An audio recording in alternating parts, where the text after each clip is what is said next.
You want to be hardcore, you want to be extreme. Well, if you're like the Sandman, then you're listening to the podcast Drunk Wrestling History, dudes. And please be drunk when you hear it.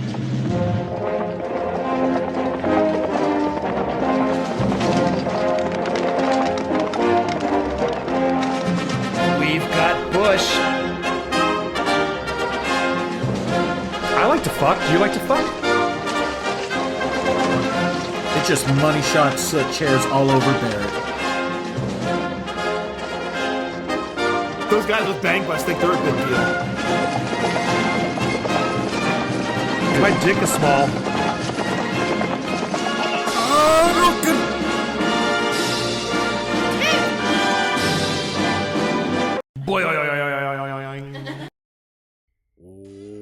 What's up, drunk marks and drunk marquettes? Welcome to Drunk Wrestling History. I'm your designated host, Adam, and they are the Drunk Wrestling Historians. This is Eddie. I don't have a problem with alcohol. I have a problem without alcohol. And this is Scott. Acknowledge your tribal drunk. So full disclosure, I kind of stumbled over that catchphrase because I think I'm already feeling my drink a little bit. Perfect. Yeah. Well, I was recently criticized for not getting drunk enough on the show, so I thought I should get better about that. Yeah, fucking Terry. Your brother, my Terry? brother, yeah, he was here on 4th of July, and he was like, yeah, like, dude, the show's hella funny, but he was like, you don't get drunk enough. And I was like, you know what, dude, it has been a while since I got pretty fucking loaded on there, so I'll try to do better. I'm not going to get that shit face tonight. I actually thought I had like an 8% beer that the great El Fedro and Brooks fame gave me. It was like an 8% beer, so I was like, okay, I'll have my first drink, and then I'll have that after. But then I looked, and it was like expired like 8 years ago, and then I realized he reused the bottle. I realized he just reused the bottle to bottle wine that he made, and the wine was like 12%. And it was like fucking a big, it was like a 16-ounce bottle. I was like, I'm not drinking 16 ounces of fucking wine after this. I got to work tomorrow, Right. So I got a beer after. But I guess since I'm talking about it, what do you think this is? Chocolate milk. Ovaltine. It's a chocolate Irish coffee. Oh, shit. I made an Irish coffee, and we had these. They make those Starbucks. They're like in a whipped cream can that you can buy. Yeah. And they have just like the regular sweet foam, right? And it actually makes a decent Irish coffee. You don't put sugar in it. You just put that on top. I made the coffee and poured the whiskey in it, and then I found out we were out of that, and we only had the chocolate kind left. So I was like, well, let's see what happens. But it's good. And I mean, that was almost full. So it's probably got, I don't know, 2.5 shots in it, 3 shots. So yeah, I think I'm already feeling a little. Perfect. Yeah, it's good. Drink your Ovaltine. Yeah. And what are you drinking? I've never tried this before. Shannon bought this a couple months back. It's made by, I don't know how to pronounce that. I apologize. Jarritos? Jarritos. Okay. Jarritos. That's it. You fucking, did you take Spanish in high school? I took 4 years. You took 4 years? I could barely order a Taco Bell. Oh my God. I took 4 years. Yeah. Jesus Christ. Yeah, They should be so embarrassed. They didn't teach me shit. Did you have the Playmate teacher? I did for 1 year. Dude, yeah. lucky. Miss Bo. Yeah. We've never mentioned that before. We had a high school teacher. You were lucky enough to have her as your teacher, who was in Playboy. She was in one of those like college co-ed issues. Yeah. And I didn't really believe it until somebody brought in the magazine. Same, exactly. I think everybody has that. Everybody who went there at that time has the same story. I didn't believe it. She looked iffy, like maybe she could have been in Playboy because she was hot. But yeah, you don't believe it until someone shows up, like someone fucking their older brother had it or whatever, and it shows up at school, and it's like, oh my fucking God, dude. She was in Playboy. Yeah, the proof's in the pudding. You have to see it to believe it. And I never did. And then, some dude named Edgar brought it in. Okay. He's like, check it out, dude. And he pulled it out. We were in her fucking class. That's the best part. We were in her fucking class.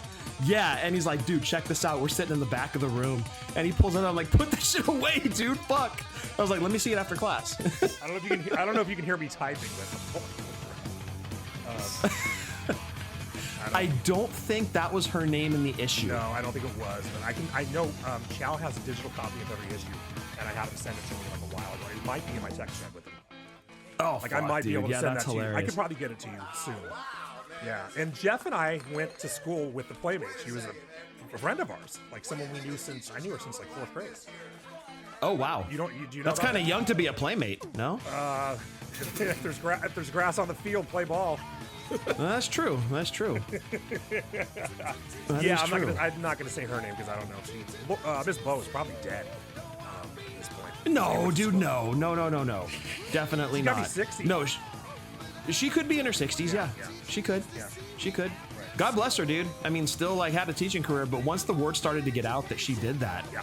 like it's not as, I don't want to say free thinking. Maybe that's not the right phrase, but it's not as open now or back then as it is now for people to do that. So it was kind of, I guess, frowned upon. Oh, dude. And once word started to make its way around, like she just got a bad reputation, and that sucks because she was a good teacher. Yeah, well, yeah, I can tell by the way you pronounce Cerritos.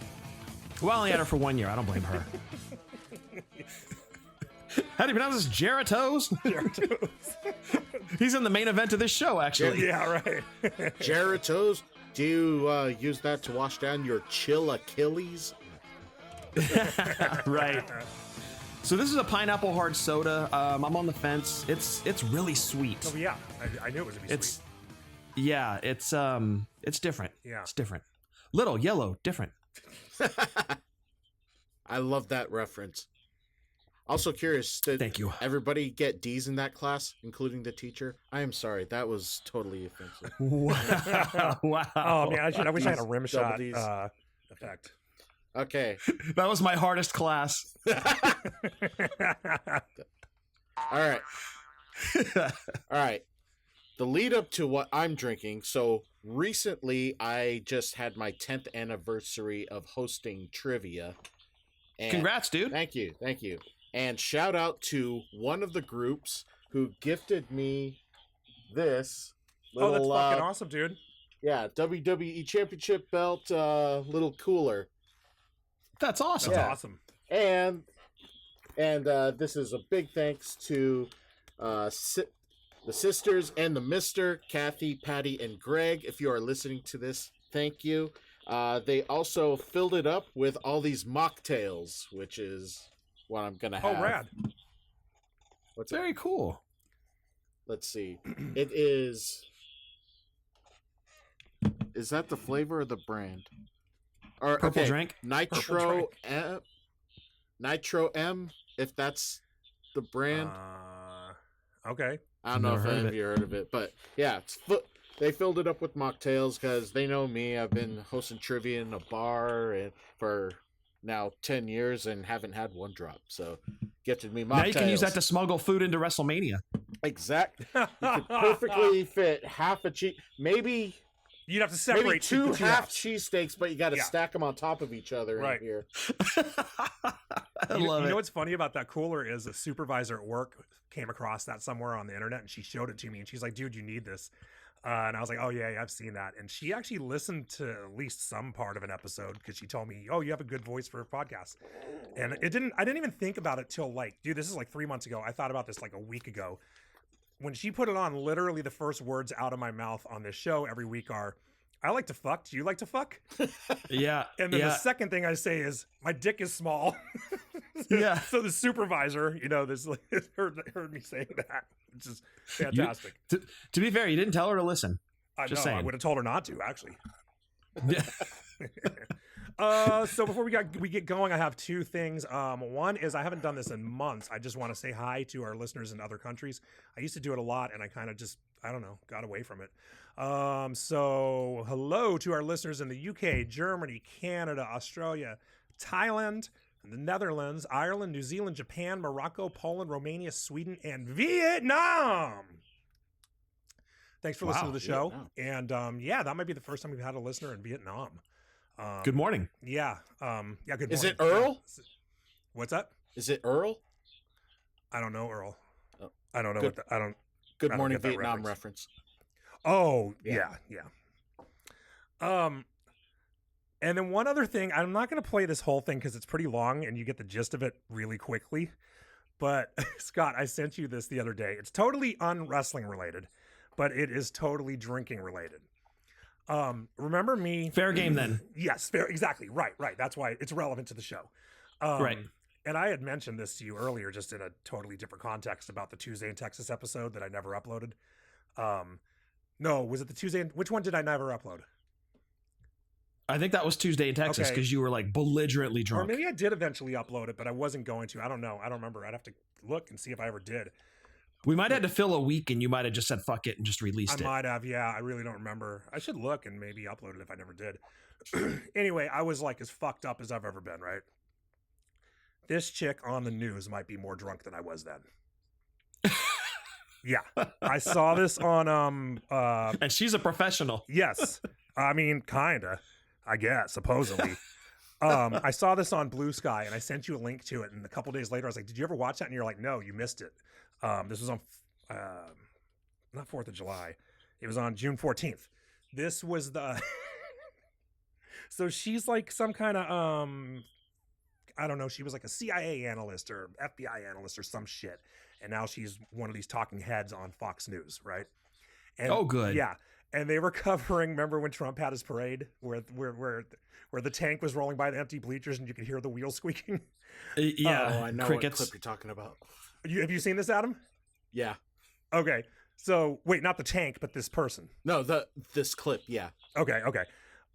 So she had a great time celebrating this parade that day. And I got a little tiny bit of background to it after I play part of the clip, but they bring her on to just talk about, she's not really talking about much. She's just talking about how great the fucking parade was.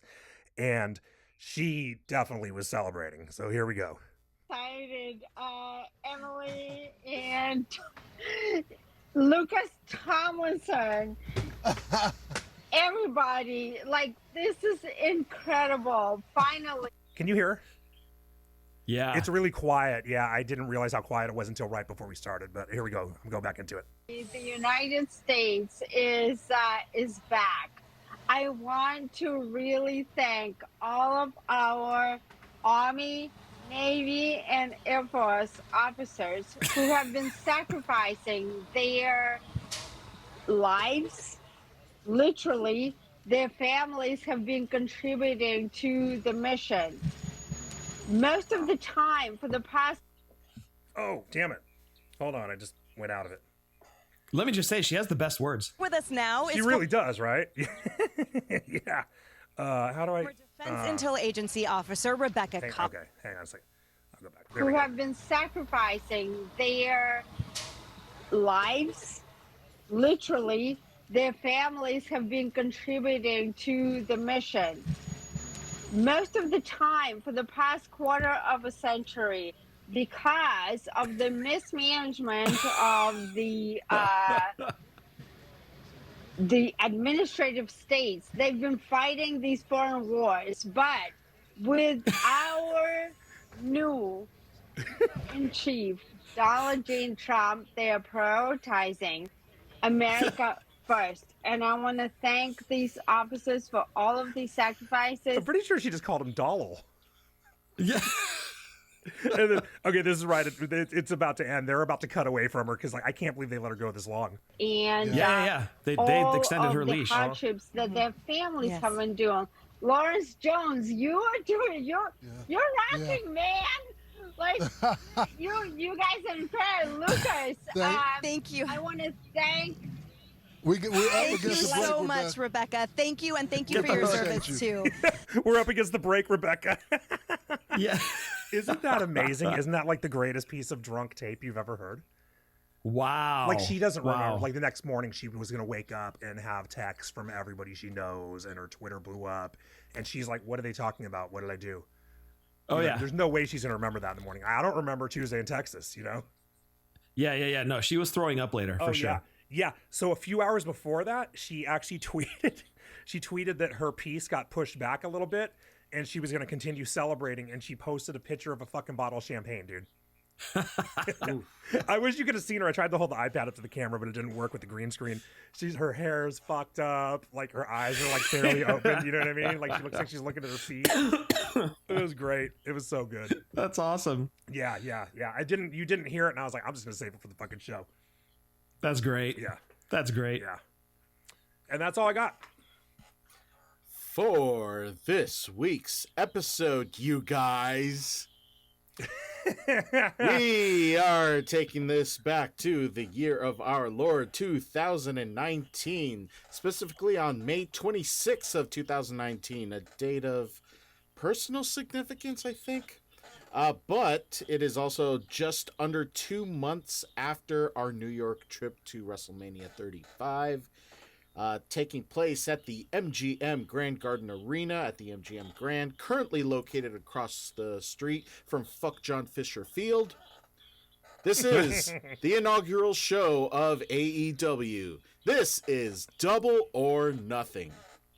Commentators are Jim Ross, Alex Marvez, and Excalibur ring announcer Justin Roberts.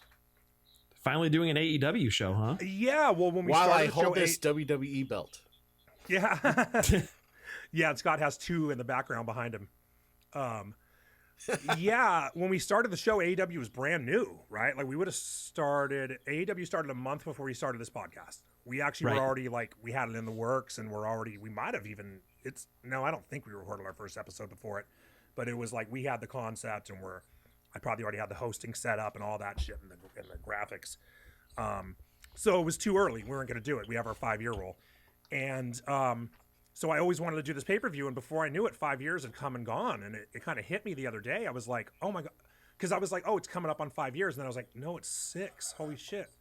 So we missed it by a year. But it happens. But now we're well within our 5-year rule. Yeah, it's officially history. Yeah, so that's why I took us so long to do years. AEW. How's it doing? Yeah, because we've done all the other big ones. We've done ECW, WCW. We even did a TNA at one point. We did a Ring of Honor. No, we did a PWG. PWG. Right? PWG. PWG. Yep. So we haven't done Ring of Honor, I guess. But yeah, AEW was kind of like the one that was sort of missing, but that's because it was ineligible per our very strict guidelines. Yep. I mean, if it didn't have Ric Flair shit-faced in it, then I don't see why we would have to give it an exception. So. That's true. Yeah, right. Yeah. Yeah. We'll break and it wasn't in a gay porn, so yeah, we'll break any rule for drunk Ric Flair gay porn. Right. That's how we roll. So let's get into it. Oh, hold on. I have more audio. And I accidentally hit play on it. This will be much shorter. So, okay, you set it up where it's at when it is, right, Adam? Yep. So this was AEW's pay-per-view before there was AEW. It was their first. They were branded as AEW. I shouldn't say before there was AEW. They were calling themselves AEW. They just the TV show hadn't premiered yet. This is definitely pre-Dynamite even. They didn't have had a TV deal, but they were not on TV yet. Right, it didn't start till the fall. Which, when you think about it, is really impressive considering how much build needs to happen on television to lead up to one of these shows, to know the angles and the characters and who's playing who and, who's fighting who. And all of those things go into this. And they were essentially doing that through social media and YouTube. They built up this show through that. And to sell as many tickets as they did, 11,000, 12,000 tickets? And they claim they sold out in 4 minutes. In 4 minutes? Yeah. I mean, that's... we say what we will about AEW, but I've always said it's great that WWE has competition. It gives these guys another medium to work in to make money and make a living.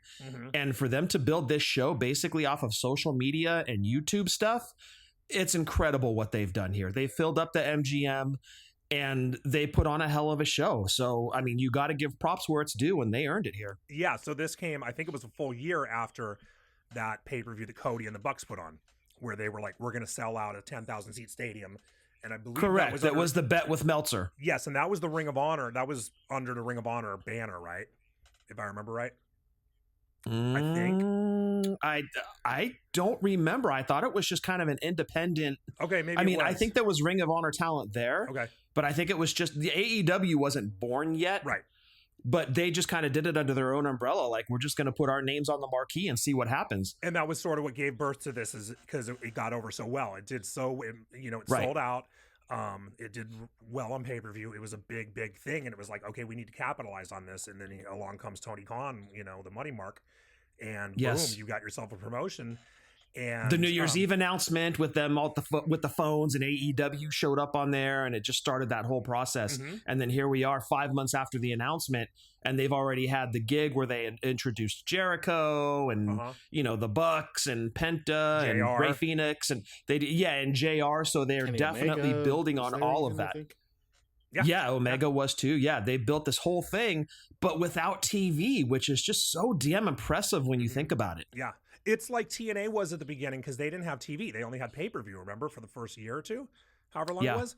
And it's sort of like that. But they also didn't have social media back then, really. That was like the early days of MySpace even. But it's kind of the same. It's a similar thing where they didn't have a real TV deal, but they somehow became like a bit of a player. And I think it also says a lot about the appetite for an alternative to WWE at the time.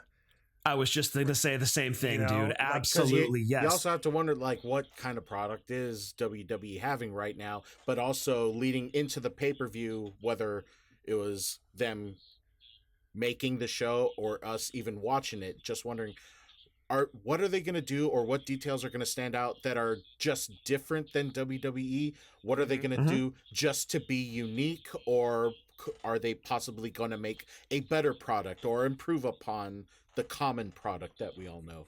Yeah, and this was peak Vince is out of touch and needs to retire, right? This was totally. Like everybody was saying that. I mean, I even got to the point where like they were doing some shit where I'm like, fucking come on, man. Maybe it is time for the old man to go. And a lot of people felt that way and were just tired of what was going on there. This before Roman got over the way he has. Everybody was tired of that shit. And he was. I looked at it that more WWE needed the competition so they could get better. I wasn't looking necessarily for an alternative to WWE. I was looking for competition so that the product I was watching would get better. Because, like you said, it was bad at this point in the WWE. And like you said, Vince was, he was getting he's losing touch with his audience. And it was in full swing here, man. And Adam, you nailed like people wanted an alternative. And I didn't want it for the same reasons as everybody else. I wanted WWE to get better because we all remember what happened when the NWO came along. WWE got exponentially better, was born the Attitude Era, right? So that's why I wanted it. But then you watch the show and you're like, man, they did this so fucking well. Yeah, they really did. Before I get into the actual body of the show, Adam, you forgot to plug the T-shirt. And I have a sound effect for it, finally. Oh. Are you talking about those T-shirts that our listeners can buy on nicholasdickhead.com? NicholasDickhead.com. Somehow it took me a year to pull that clip. What the fuck, dude? Yeah. And that's awesome. If you want that shirt, which has been worn to some AEW events, I've been to. What was it? Well, it's not a worn shirt. It's a new shirt if you buy it. Yeah. Yeah. True. I mean, unless you want a worn shirt, we'll sell those too. It's a replica of the one you've worn to AEW events. Yes. Yeah. I mean, unless you want my side boob sweat on it, then then you're gonna have to slide into Eddie's DMs for that one. But if you want a fresh, clean Drunk Wrestling History T-shirt, tank top, hoodie, or onesie, head over to nicholasdickhead.com and buy a fucking shirt. You guys. Buy a fucking shirt. All right. Let's get into the show. Let's get into the show finally. Okay. So they go straight to Justin Roberts announcing the national anthem. And did you catch, I didn't catch it, Adam, who this fucking guy was or who these fucking people were? I didn't do a deep dive. I heard him say one name, and then there are three people. Okay, so the first time I watched it, so I have audio of it because it is the worst. Rockin' Robin said this sucks. This is the worst national anthem I've fucking ever heard, right? And I wasn't paying attention when they first introduced him. And then it started, and I thought it was maybe a Make-A-Wish kid and her parents singing or something. Oh, fuck, I didn't know what was going on. And then when I was queuing this up earlier, I heard him say someone, I don't know, I think he said something about the Grammys or some shit. I don't know, but Justin Roberts is so fucking dull. I still couldn't even really pay attention to what he was saying. But dude, it was like, they come out and they're wearing, and they have these shirts on, right? It says, his shirt says awareness, acceptance, and inclusion. And I'm like, is this like, are we supposed to accept bad fucking singing? Because that's what's happening on this TV. And it's like the girl, so it's a girl and her parents, right? and she's the best one, but even she's just meh. He's the fucking worst, and he's trying to upstage her, dude. He's trying to be the star of the fucking thing because he starts kind of singing this like stylized version, but he doesn't know how to harmonize. Did you listen to this, or did you like? Were you like dropping a deuce during it?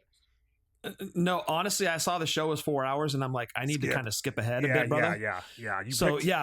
I missed it. Okay, you picked. Now a good I part wish to I skip. hadn't. I'm only gonna play a couple seconds of it, because I don't want this show to go fucking 3 hours. But here we go. It's so bad. Oh, say, can you see? Oh fuck. By the dawn's early Now that's Mom. light, what so proudly we hailed at the twilight's last gleam. I mean, can you believe that? I've heard murder scenes that sounded fucking better than that. I heard cats fuck with more harmony. Yeah, it's the absolute. I've never heard anything worse, dude. Roseanne Barr did a better fucking job. I wish she would have done a fucking run, and she probably would have if she'd seen that guy's shirt. I can actually vouch. I hear a lot of feral cats outside the house. They're all like at midnight. They're always making noises. Yeah, I would have rather heard that lady from the tank ceremony singing the national anthem than those people. Fuck, dude. Yeah, Wow. dude. Yeah, it sounded like fucking 3 air raid sirens, and 2 of them were fucking dented or something. So anyway, Wow. I had to fucking. I couldn't not mention them. So Talk about hit with a leadoff home run. Well done. Yeah. and then we go to Grammy winners. Oh. What, like voted by her Grammy that she was the best singer? Voted by her Grammy.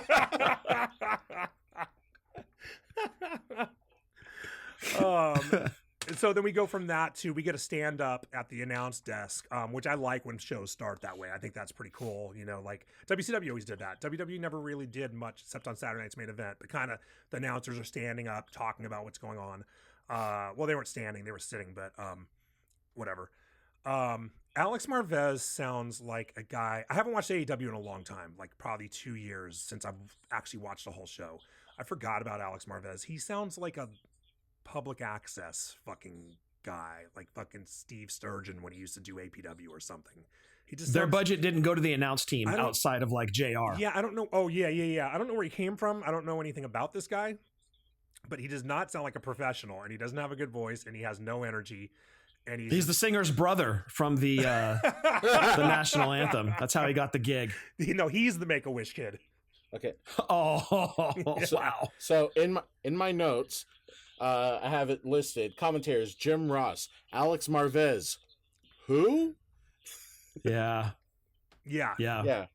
Right. Like apparently he did like after this show he did backstage interviews and stuff, and he's part of backstage staff. So I think that's good. Just stay backstage. Yeah, the less we see of him and hear of him, the better. Yeah. But how many people were saying this about Excalibur when the show started? I was saying like, that unless about you Excalibur. you were right, unless you were a PWG mark. Yes. Chances are really good you had no idea who Excalibur was, and you're like, why the fuck is this announcer wearing a mask? What the hell, dude? He looks very like confusing. It really like right off the bat, and it's actually going to end up being a good pay-per-view. Right off the bat, you get the worst national anthem of all time, and then you get this indie fucking commentary team. With 100%. Excalibur and a fucking mask. And right, if you never watched him, if you're trying to get a mainstream audience to give a shit, like you're already starting off badly. You know what I mean? It's not going well, but you at least have that familiarity with Jim Ross. And I'm going to say I love Excalibur. I really do. Mm-hmm. I enjoyed his stuff in PWG, his announcing. Yeah. So I had no problem with him being in AEW.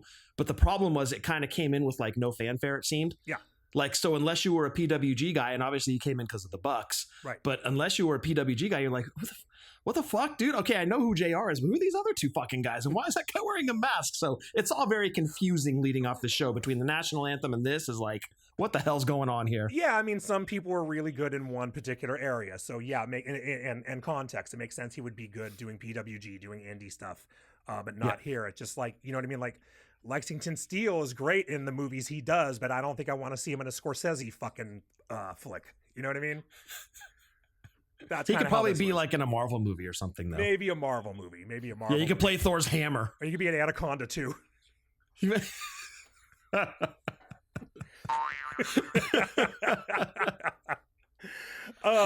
Also,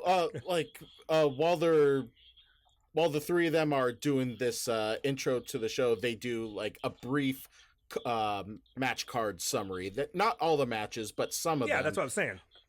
The opening match, which we'll formally introduce, says one of them. It's the Strong Hearts, and they're going to try to make a good first impression by going for the pinfall.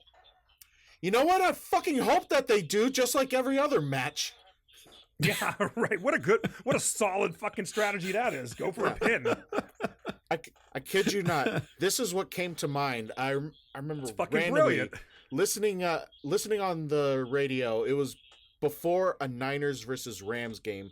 Some local guy said, "All right, we need strategy. What are the Niners going to need to do to win this game?" This fucking guy says, "I want to see Coach Shanahan use the players that he has available." I fucking hope he does too. Yeah. Because that would He's be a a Gary really Plummer. bad game. Surprised he didn't say score the most points. He should have All said, right, let's get- prevent the other team from scoring as many points as you.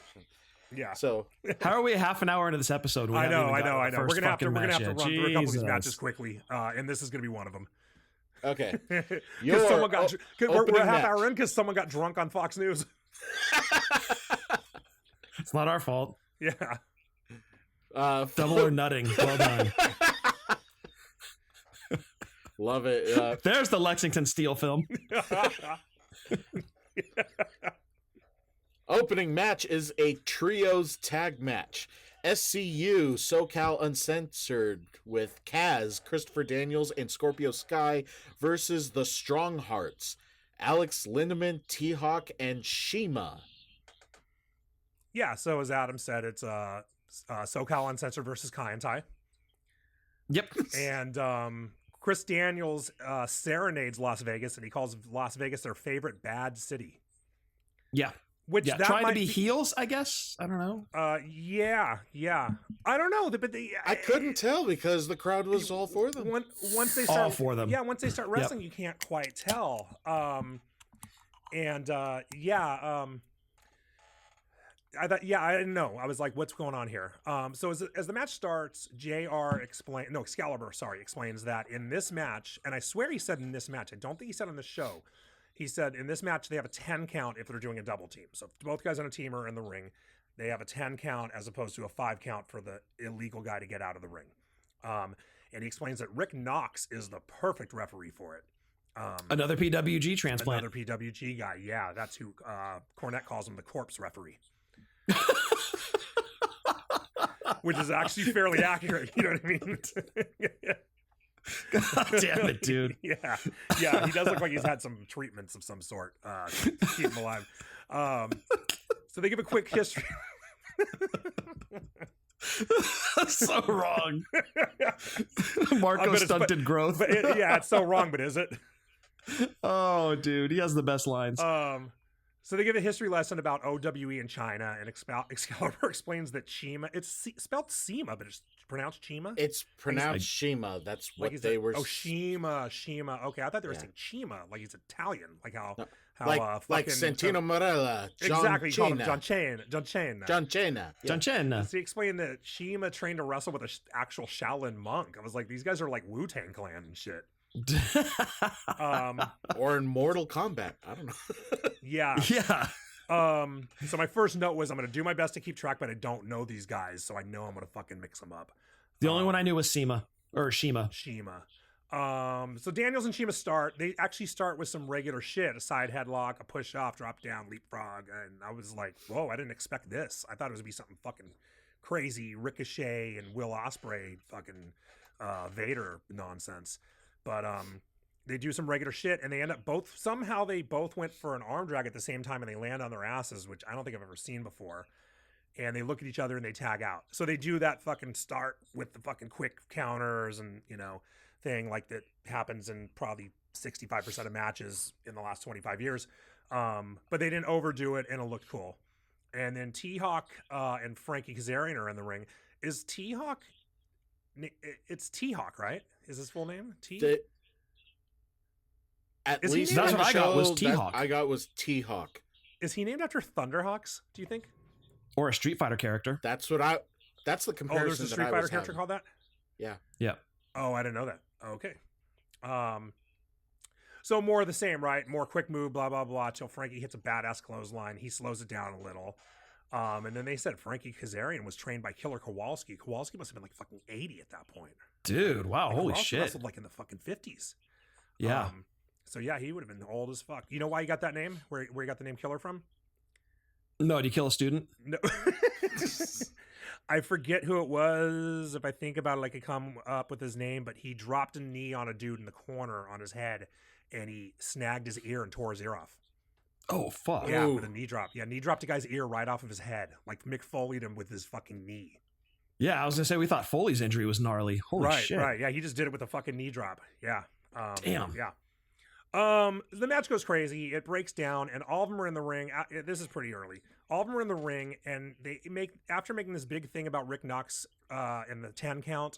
Rick Knox is not counting at all. He's not even like slowly counting. You know what I mean? Like he's Yeah, not it's a free for all. counting. He's just standing there watching this happen. After they drew my attention to the 10 count. They made a this- pretty big deal about that. They did Trying to yeah. announce it. Yeah. And they could have never even fucking mentioned it, and then I probably wouldn't have noticed. You know what I mean? Like I wouldn't have really thought about it, but I was like, oh, okay, it's a 10 count. Let's see how this goes. And I'm like, he's not even fucking counting. And that's been one of my biggest criticisms of AEW since the start is the referees are just like fucking feckless, useless. You know what I Yeah. mean? They're feckless cunts, if you will. You need that soundbite. Yeah, right. I guess you got the reference. Yes. So yeah, it's been like that since the start. It's still that way, and they just like in WWE, the dude would start counting, and somehow at 8, something would make him stop counting. He'd go yell at a guy to get out or something, you know, something like that. So you at least see that he's trying, but they don't even fucking pretend over here. It gets back to it's I think it's I forget who's even in the ring, but we get a double down. Both guys tag out, and you get Scorpio against all of Kai and Tai, because I guess that's how this match fucking works. And he's getting mobbed on while Frankie Kazarian is just standing on the apron watching it.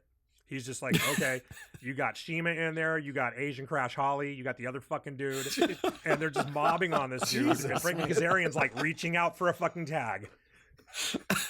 You know, complete disregard of the fucking tag rules except by Kazarian. So I guess they Yeah. were the fucking faces, but I he guess looked like so. a fucking idiot. Christopher Daniels does a dive through the ropes to the floor, and he almost took out Justin Roberts. He went way like in a corner. I had that Yeah, to the announcer full area. speed suicide dive through the opposite corner ropes, and Excalibur calls it suicida. Yes. Yeah, because Excalibur can't call anything by its English fucking name, which is another issue I have with him. It's constant Spanish names, and it's like, dude, we're not all fucking Lucha Libre fans. You know what I mean? Like, call something. He's by- done that forever, dude. I know. I mean, to his credit, he's done it forever. Nobody's ever corrected him on and it to and- not do that in AEW. Yeah, and again, in PWG, it made sense, but here it doesn't. It's Totally. a mainstream, wrestling audience. It's not a Lucha Libre audience. Yeah, you're not so- talking to the front row of a fucking PWG show here. You're talking to, like you said, mainstream. So Right, Yeah. right. He sounds like he's calling a fucking donkey show.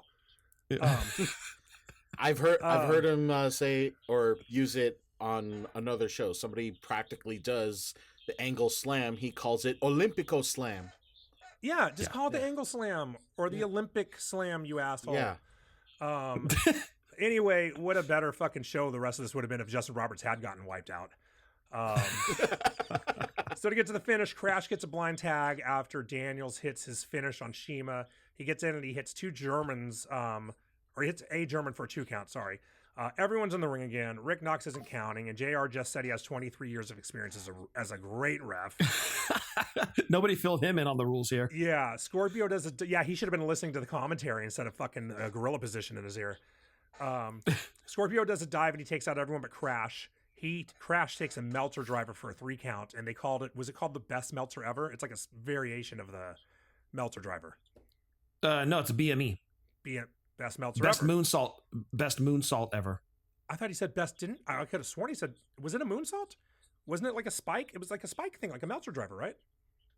At the Young Bucks match, not. I thought he hit the BME, just the moonsault. Okay, for the all right. finish. I thought No, it was a similar. Yeah, maybe I'm fucked up.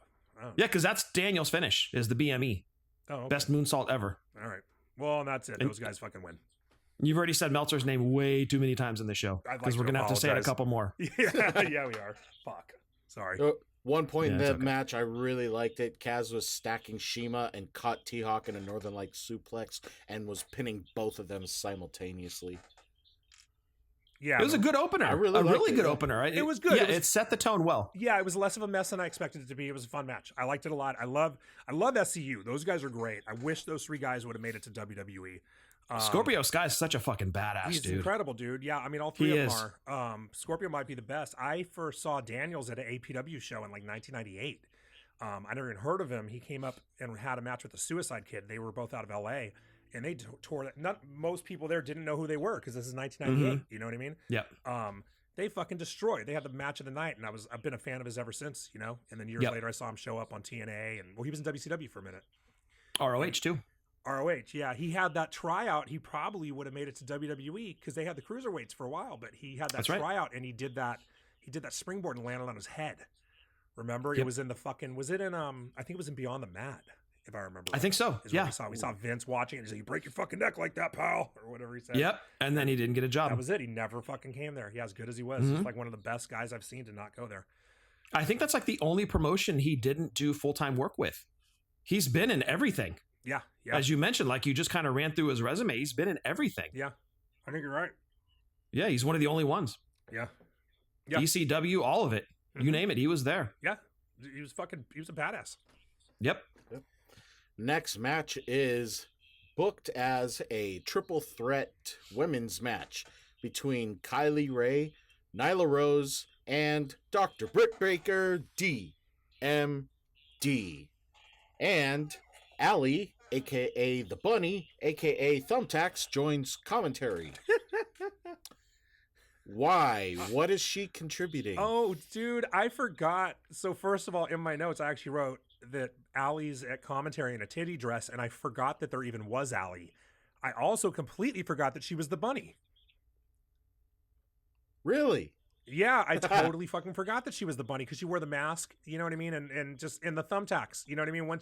Once you see that, you never remember something about a person again, unless they're fucking Mick Foley. But when you pour thumbtacks on the mat and slip in them yourself and do splits into them, I'm gonna forget who the fuck you are if you were wearing a mask during it. Or I don't think she was wearing a mask during it, but just but still, she has even one. it- She has one Crimson Mask, memorable. maybe.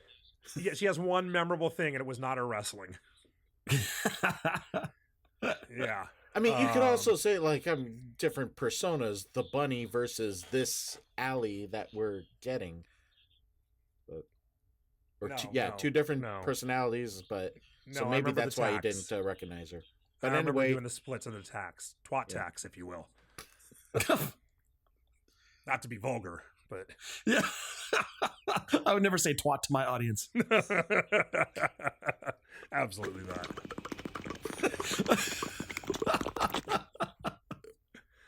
wait, wouldn't that sound effect really, really hurt if there were twat tax? Anyways, Brandy Rhodes comes out in full ring gear and says that she doesn't want or in summary, she doesn't just want a great match. She wants an awesome match. I completely forgot who the next person was coming out. For maybe 1.25 seconds, I thought she was referring to The Miz. But Shit. But yeah, I don't know why. No, it's Awesome Kong. Yeah, the chick who fucking jobbed out Bubba the Love Sponge backstage at AEW or TNA. That happened for real? She beat him up. Yeah, remember? No. He talked shit about Haiti. He made some. I don't know if maybe it was after they had that earthquake. They had an earthquake. I want to say in 2010.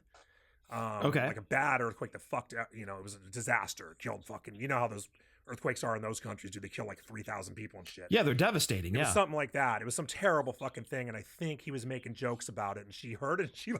And she fucking roughed him up backstage. Came and fucked him up. What a piece of shit, dude. I'm glad he got that Well, shit. Yeah, there that you was when go. Hogan. Oh, don't say that. You Fuck know we around, wouldn't have been find making out. jokes about that if we had a show then. Oh, about a natural disaster like that? No, I dude, wouldn't- come no, on. I wouldn't make a joke about that. I mean, we'll say twat to the audience, but we're not going to make jokes about. Come on. Right. Yeah. we have so some sort of decorum in class. Yeah. Let's so go. she fucking goozled him and fucking smacked him around or something. Damn, Yeah. good for her. That was when Hogan was there and fucking brought Bubba in. Yeah, and like you said, Brandy comes out in a fucking bikini to make this announcement, which good for me, but it didn't make any fucking sense. Yeah. Now I Yeah. really wish Justin Roberts had gotten taken out because Brandy would have taken over ring announcing duties. Yes, yeah. She's That a way son better of a ring bitch. announcer than him. Yeah. Oh, gosh, almost yeah. as hot. I'm not gonna say much about this match because it pissed me off. This should have been a singles match with Britt Baker and Bootleg Bailey. I don't think Nyla Rose should have been in there. Kong definitely shouldn't have been in there because she wasn't even going to show up and be a full-time wrestler. Right. That was just to get a pop out of the audience. It was a cheap fucking That's it. pop. That was it. It was one of those, it was exactly why I hate Fatal 4-Ways or hate a lot of them because so at the start, Kong and Nyla get into it and Kong just like pushes Nyla out of the ring and she's on the floor for like 4 fucking minutes. Yeah. Then Kong tosses Pretty much herself over the top reverses a rope. punch into a backhand. Yeah, exactly. And then Kong tosses herself over the top rope, like Battle Royal style, and she's out for like another 4 minutes. Nyla's still not up. The other two are in the ring having a pretty good match, but there's still that distraction of outside of when are they going to get back. And it really took you got 2 people in there who I thought were really good. I actually forgot how good Kylie Ray was. I liked her a lot, and I love Britt Baker. And it should have just been fucking them. And it was just dumb. And those two just sold the whole match. Eventually, Kong got back in. She gets tossed out again. I don't even remember fucking how. Let me see. I don't know. I have it in my notes, but I'm not even going to look for it. And like the 3 ladies each do a move or something, and then Nyla puts her into the steps, and that's pretty much it for the Nyla 2 of puts her them. in the steps, and that's it. Yeah, so it's like Nyla's Yeah. stupid and takes I think herself whatever out. it was, Kylie was tried, or I think she had Britt in set up for Awesome Bomb, and she got out of it.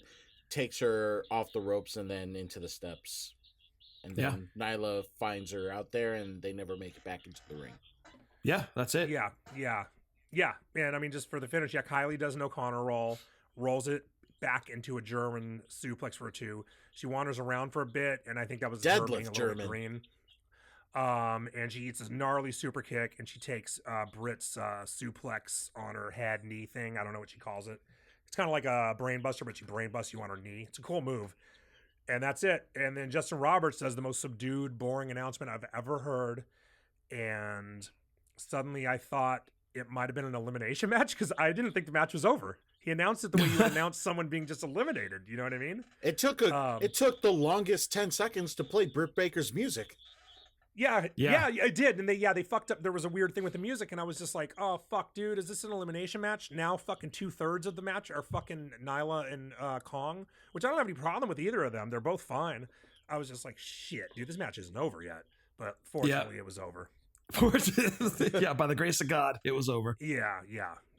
Also, it was during this match that I noticed Noelle Foley sitting in the second row. Oh, I never even saw her. Did she have an OnlyFans? Remember, she was like trying to get something going on for a long time.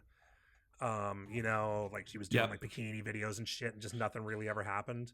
Like, I don't know, but I'm gonna have to look into that when we're done. Yeah. Yeah, don't do it right now. But she seems like someone who would have an OnlyFans or she's got to at least have a Twitch where she fucking plays video games at a titty top or something. Right. I noticed Tony Schiavone was at ringside too. Oh, I didn't see that. I didn't catch that. Yep. I don't know if he was there like auditioning for a job. He's like, hey, that Marvez guy kind of sucks. Why don't you try me out? But yeah, he was in the audience. Yeah, he's like, I could do a better job than that. That's great. Who's this stiff? Yeah. And that's that match. Also, pretty much Brandy was ringside, and even though she brought in Awesome Kong, she's just standing there after the match, like just accepting it. Oh, okay, I guess Britt won this match. I tried to make it awesome, but Britt won it. Well, what you gonna She do? did look highly disgusted, though. Well, what you to her gonna do? credit. Woke up on fucking Kong the way Heenan did on Andre at 6 or whichever one that was. 5, 6, 5. Yeah, Brandy knows her history. She ain't gonna fuck around like that. Yeah, right. Yeah. No, when you manage a giant, you fucking, you keep the criticism fucking light and private. Right. Yeah. Right. Definitely great feature of Britt Baker. Also, big fan of hers, and Kylie Ray. They were definitely the MVPs of this Yes. match. Yeah. But the And next I one heard coming up Jericho is, tried to bang her after the match too. we have a tag team match. Best friends, Chuck Taylor and Trent Beretta versus Jack Evans and Angelico, a.k.a. Scott, you have- Team Neon Green. You have thoughts on this, so I'm gonna let you take the lead on this. And Helico's terrible. And as soon as I saw him and Evans coming to the ring, I'm like, this dude looks like he's in fucking motocross. Had you seen him before? No, Okay. no, his hair sucks. His hair sucks. Right? I'm like, his gear is awful, but let's give him the benefit of the doubt. Maybe he can go in the ring and I'm going to get over it. Dude, he was just bad all around. Yeah. Like he wasn't up to everybody else's speed. Mhm. And that's saying something because Chuck Taylor was in the match too. Right. And you're like, dude, how the fuck? But then you're like, okay, they couldn't spend a shit ton of money on talent, I guess. So this dude, and I guess he's still there. I Wikipedia'd him and he's still under contract to AEW. Everybody is, dude. Tony Khan doesn't get rid of anybody. He's got somebody looked it up and he has almost 200 guys on the roster. That's insane. Yeah, it's insane. And you'll have guys that are gone for fucking. I mean, remember how long Rusev was gone? Rusev was gone for a year or something. Because he didn't want to lose a battle royal, which was fucking hilarious considering what he did with the fucking Lana and Bobby Lashley shit in WWE. He didn't say no to that, but he said no to losing a battle royal. Well, I mean, I guess when you're spending your dad's money, it doesn't really fucking matter until daddy puts the clamps on it, right? So Right. you're just going to pay every fucking buddy. But yeah, Think of how much more full that fucking case of action figures would be if you fucking had a billionaire dad. Right. You know what I mean? Yeah, that's true. Yeah. That is true. That is very true. Yeah. I mean, I don't know if he's gotten any better. I hope that it's 6 years. I hope that he's gotten better. But yeah, it was just, I didn't really care for this match, dude. It wasn't great. Yeah. Jack Evans really sold a shit ton in this match, Mm-hmm. but his tag team partner was just not there. He just sucked, dude. Yeah, And I hated his gear. And I felt you sort of have the same thing on the other team. I actually wrote, has there ever been a bigger differential in skill within a tag team? Because I think Trent Beretta's pretty fucking good, but Chuck Taylor is just a mess. He can do some cool spots, right? But his fundamentals are shit. yeah. His punches look like shit. He grabs a guy in a side headlock and it looks weak. Just everything he does. At one point, he was throwing some forearms at one of those guys, and they just the softest, weakest play fucking like you do to your brother when you're 10 and you're playing wrestling. Right. Shit. And it was just that's where Chuck Taylor really falls apart. He can do a fucking moonsault or whatever, but his just basics are just terrible. Yeah. So yeah, I agree with you. I don't think Agree this was with a you. very good match. The best spot of the whole match was there was that spot where they're in the corner and Helico picks up Trent in a fireman's carry on the in the corner, and Chuck is on the floor. Jack Evans is he springboard moonsaults off of Angelico to Chuck on the floor, which is a pretty cool spot. So like I said, a springboarding off the top rope, he springboards off of Chuck, who was in a fireman's carry. And he manages to pull it off. It looks fucking pretty shaky. It almost for a second looks like he's not going to rotate enough because there's no spring in Chuck Taylor's back. Right. It was cool. It was probably way riskier than was worth doing when you consider they've been wrestling for 10 minutes at that point, and Chuck Taylor Right. had to be sweating. But that was it. But I mean, that was the only thing that really got my attention as being something really cool in the match. And I don't know, how did the fucking match end, Adam? Somebody. I know best friends. Let's won. see. I know best friends. won. All I got. Best Best, Friends friends won. win with a drop kick into a backwards neck breaker. Oh yeah. Yeah. Okay. Yeah. Afterwards, both of them hug it out. Lights go out twice, and then pretty much it's Dark Order, or who we now know Dark Order, but the crowd is chanting, "Who are you?" Yeah. I mean, Yeah, this and is it's so one bad. of those still like one of those unique things. This is your very first show and you're trying to make an impact, but I don't know how much the crowd can really invest if they don't know who's like everybody gets jumped in the ring, whatever. But if you have no idea who that is that's doing the jumping in the ring, then why invest into this? Well, but I think this is more about long term, right? Like maybe at fucking Fighter Fest or whatever was the next thing coming up, we'll see more of them to figure out more about who they are and why they're fucking with these guys. So I didn't really dock them points for them doing that with guys they didn't know. But the Dark Order were just fucking lame. You know what I mean? Like even when I first watched this, I barely cared. The dude in the purple, I mean, I don't remember his name now, but he like at least is that Alex Silver? Is that no, the dude's name? That's the other dude, right? No. Isn't that the dude who's like 4 feet tall? No, John Silver. John Silver. No, but this guy was not John Silver. Was it John Silver? It didn't look like him. No. John Silver's the other dude. Okay. He's the fucking micro brawler. I forget this guy's name, but I mean, he looks like he could whip someone's ass. He actually looks like a wrestler. But then Zero or Uno. Evil Uno. Uno looks. I don't know, dude. His mask looks like Shark Boy's mask. Yeah, he looks like Golga. Yeah, he just looks like lame. Like he looks like his mom made his costume. More PWG implants, by the way. Just yeah, he doesn't look like he could beat up fucking his mom. And like everybody else around him is just like lurking and doing these weird. They seem like they have something wrong with them. You know what I mean? They don't look intimidating at all. They look like they have a couple chromosomes missing or something. You know what I mean? Like they look like they. I would think they need help. I wouldn't need help if I encountered them. You know what I mean? They need some kind look of like fucking Bailey medical. buddies. So, yeah. That's that's what they look like. Fucking Bailey buddies. Yeah. The hard fucking. Well, busy day, I guess. I mean, what? 4 hours earlier, you're Elmo on the streets of Las Vegas, and then you have to make your way here. You're probably not wrong. Yep. Next match is a 6-woman tag team match. Rio Mizunami and Hikaru Shida versus Yuka Sakazaki, Emi Sakura, Dressed Like a Beetle, and Aja Kong. She's not dressed like a beetle. She's dressed like Freddie Mercury, dude. Freddie Mercury. Oh, really? All right. Yeah. Yeah, and fucking Rio is dressed like fucking Aladdin. No, that wasn't Rio, was it? That was Rio. There's Rio and there's Rio. Riho and Rio.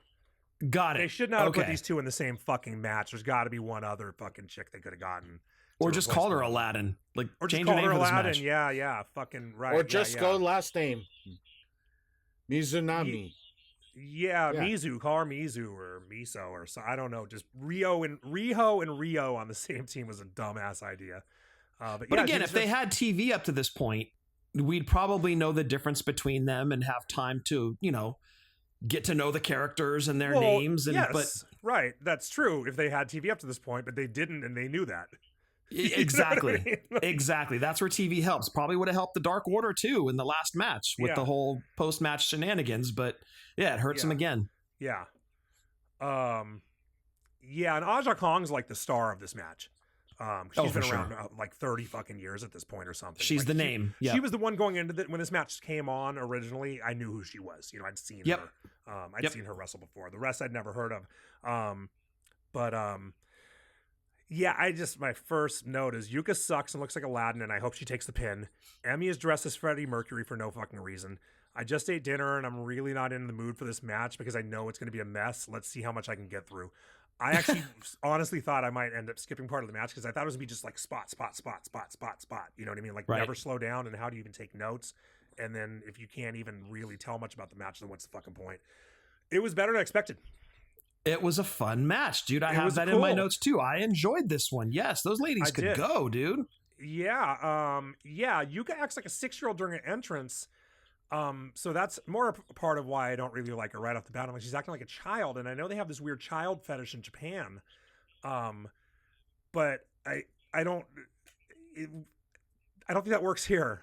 And I don't mean that child fetish in a sexual way. They have that weird child thing over in Japan. Like they have the teen idols where like you're a pop star and you age out when you turn like fucking 17 and shit, Right. I don't get it. I don't understand it. So I didn't really want to see it in wrestling, but whatever. She's actually a pretty fucking good wrestler.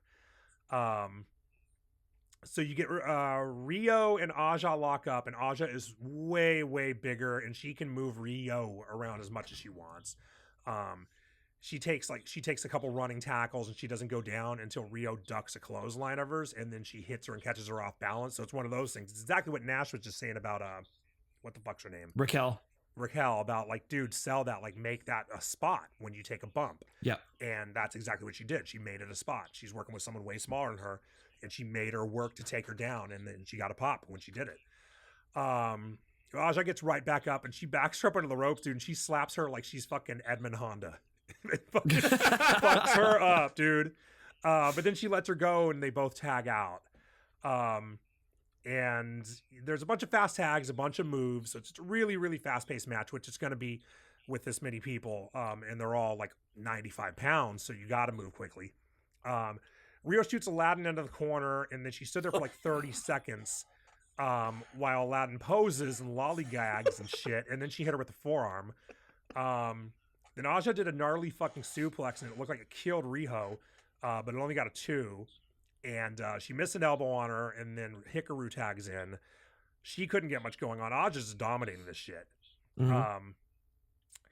And at this point, I realized that Emmy is dressed like the flag of the great province of Newfoundland and Labrador. And our Canadian listeners will know what I'm talking about. I see. Because she lost the Freddie Mercury gimmick at this point. She took the mustache off and shit. Took the mustache off. Yeah. And she's got like the straight lines and the same colors as the flag. Yeah. It really reminded me of it. It was kind of fucking crazy. Nerd. I know. It's my favorite province. In case you were wondering, listeners. In case anyone in Canada was wondering, my favorite province is Newfoundland and Labrador. So everyone is in the ring doing everything to everyone. Aladdin does a dive. Aja hits a brainbuster on Hikaru. Emmy hits a moonsault and on Hikaru. Hikaru kicks out at 2.8, and there's a miscue with the music. And I actually rewound it, and they showed a replay later. Hikaru kicked out on like 2.8, 2.9. She got her shoulder up. And Aubrey holds it up, clearly and Aubrey saying, holds up the yeah, 2. It's 2.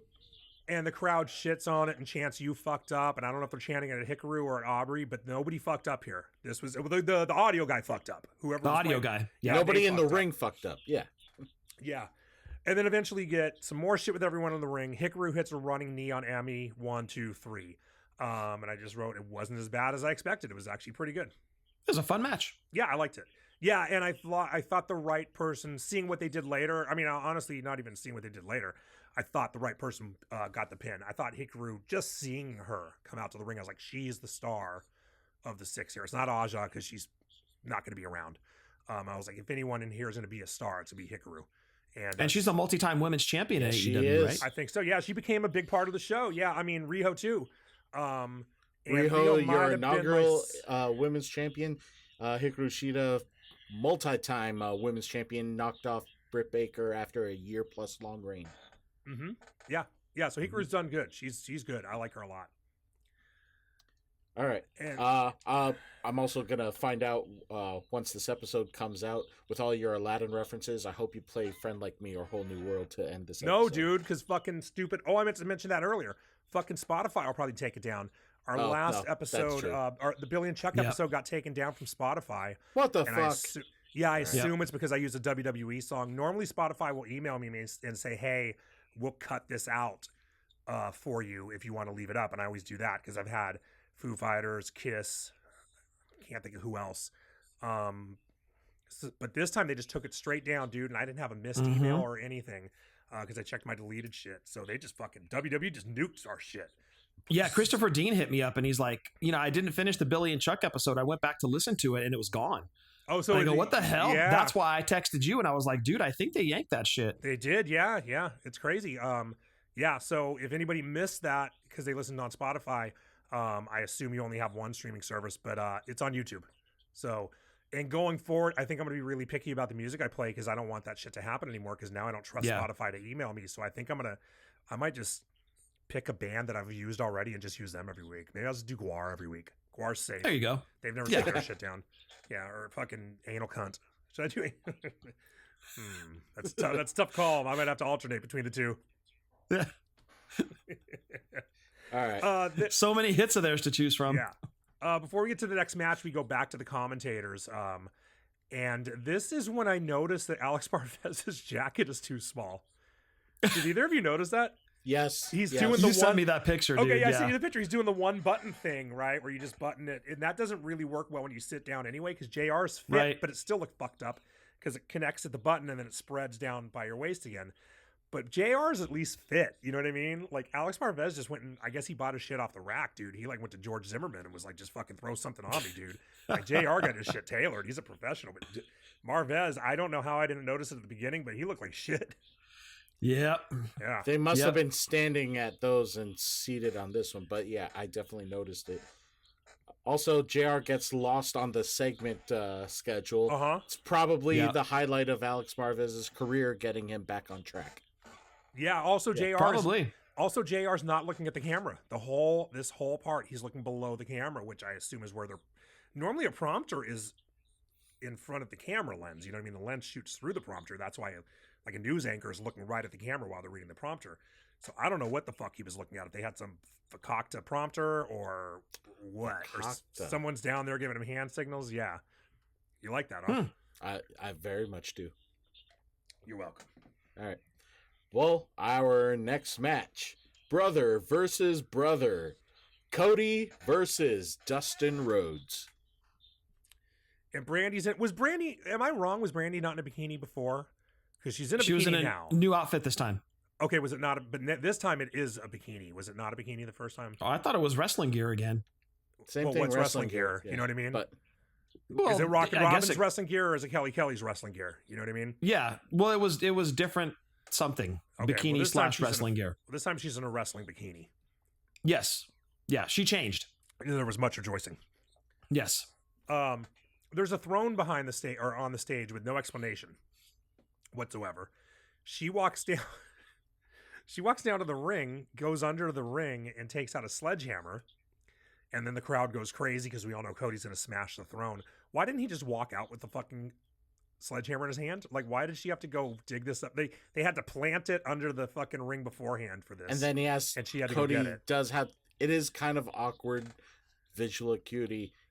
You have to walk back to the stage because it looks like you forgot something. It was weird. But it's very symbolic, right? Like Triple H would always pull the sledgehammer from Oh. under the ring. So it's drawing that, Oh.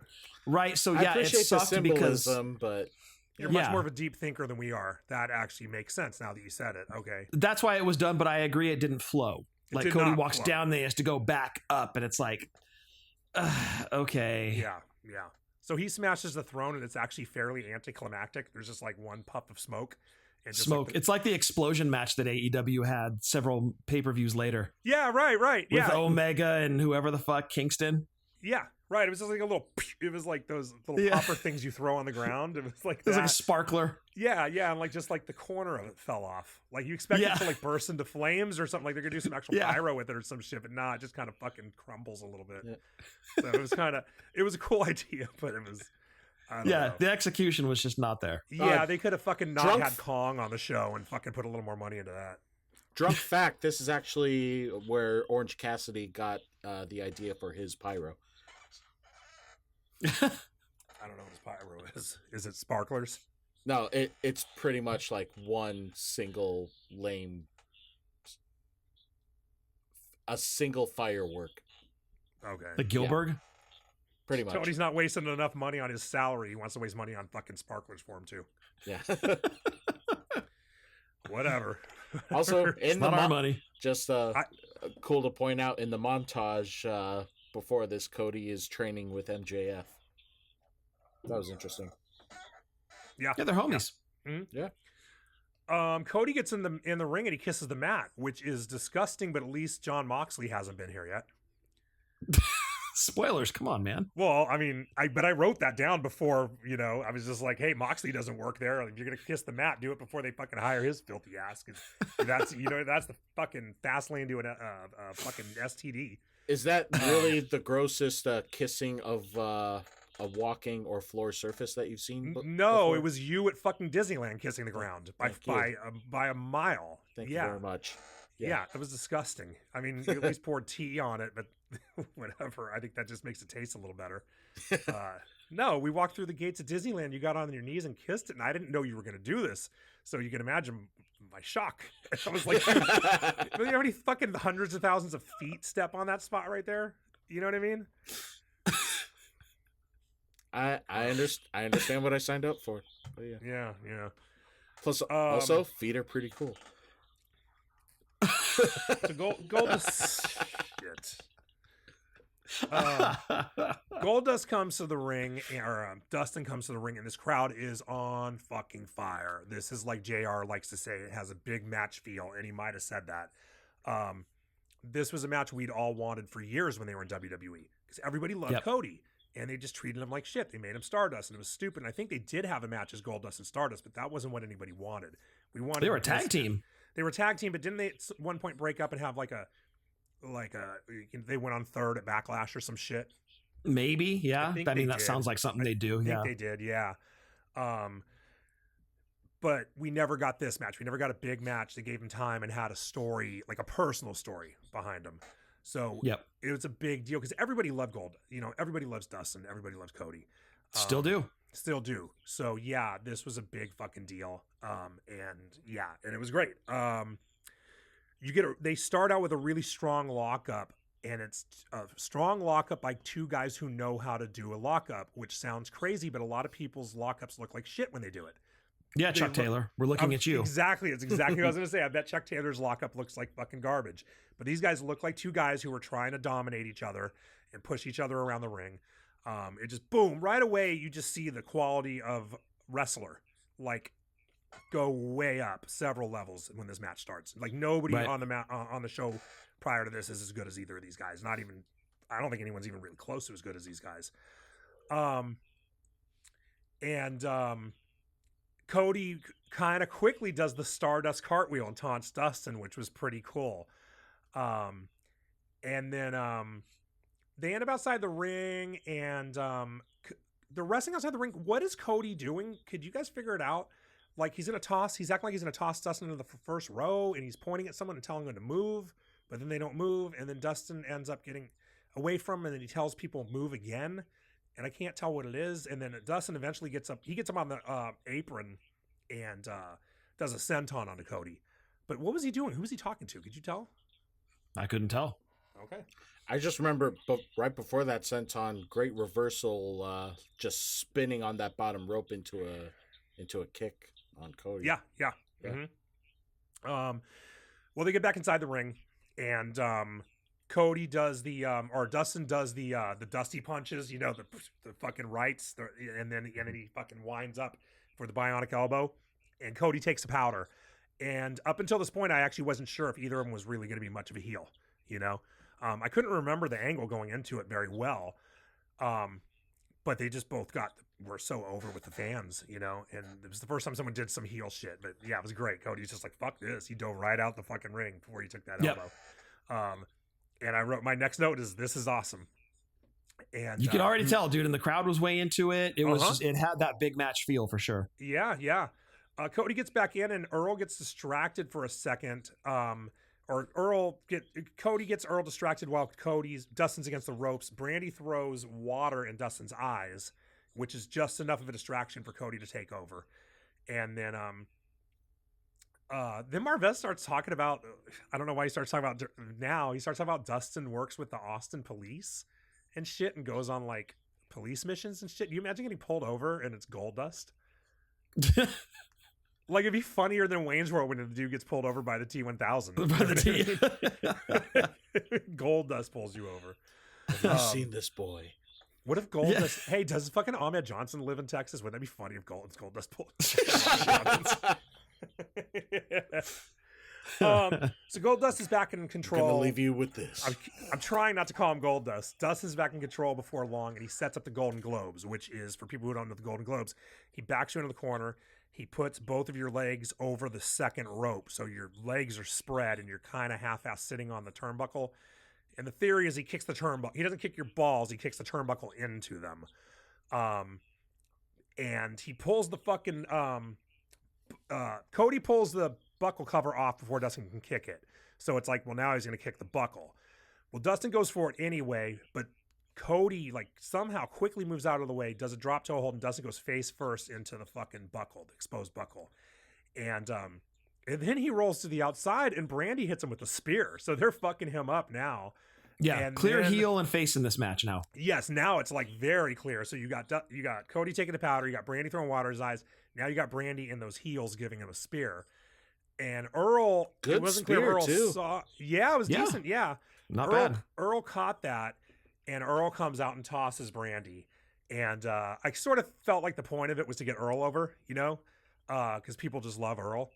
Give him a And- spot in the match. Yeah, he got to do his fucking, his finger point to the ramp. And she wouldn't leave, and then DDP comes out and fucking throws her over his shoulder like Tarzan and carries her up the ramp. I wrote down DDP doing the Tony Gurria spot. Right. Working utility. Well, I'll have a sip of beer for Tony Gurria. Tony Gurria shots. Yep. The only guy I do shots for who's alive.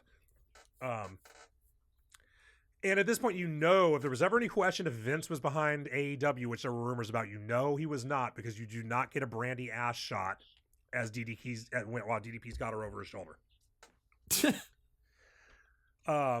So back to the ring, Dustin is bleeding like. Have you ever seen anyone bleed like this? Dude, what happened? Did he blade too deep? I think so, or too Like long. a fucking you know what I mean? faucet. Oof. Yeah, he went too deep, or he did too long of a. I don't know what he did, and you can't tell.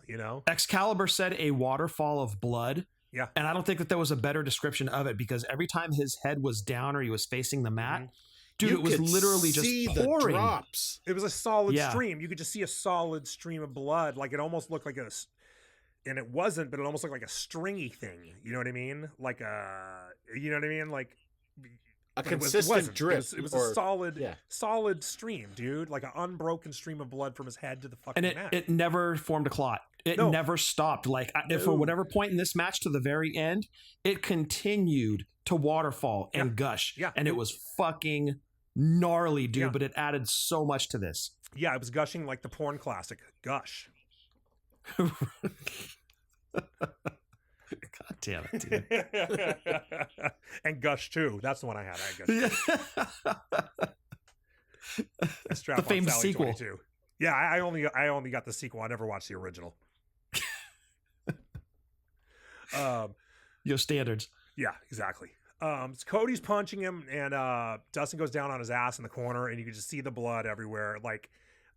And the one criticism I have of this match is if they were going to do that, he should not have painted his fucking face red Yeah. and worn black and red gear. He should have worn any other color. He could have come out in white and blue. He should have worn white like he was going to a Guar show and lost the face paint altogether. He didn't need fucking face paint for this match. You know what I mean? He's Dustin. No. He could have come out as fucking 1989 Saturday Night's Main Event Dustin Rhodes, and it would have been fine. The natural. Yep. Could Yeah, have done it. Yeah, right. So the red paint took away from it until the red paint was washed off by blood after about 10 minutes.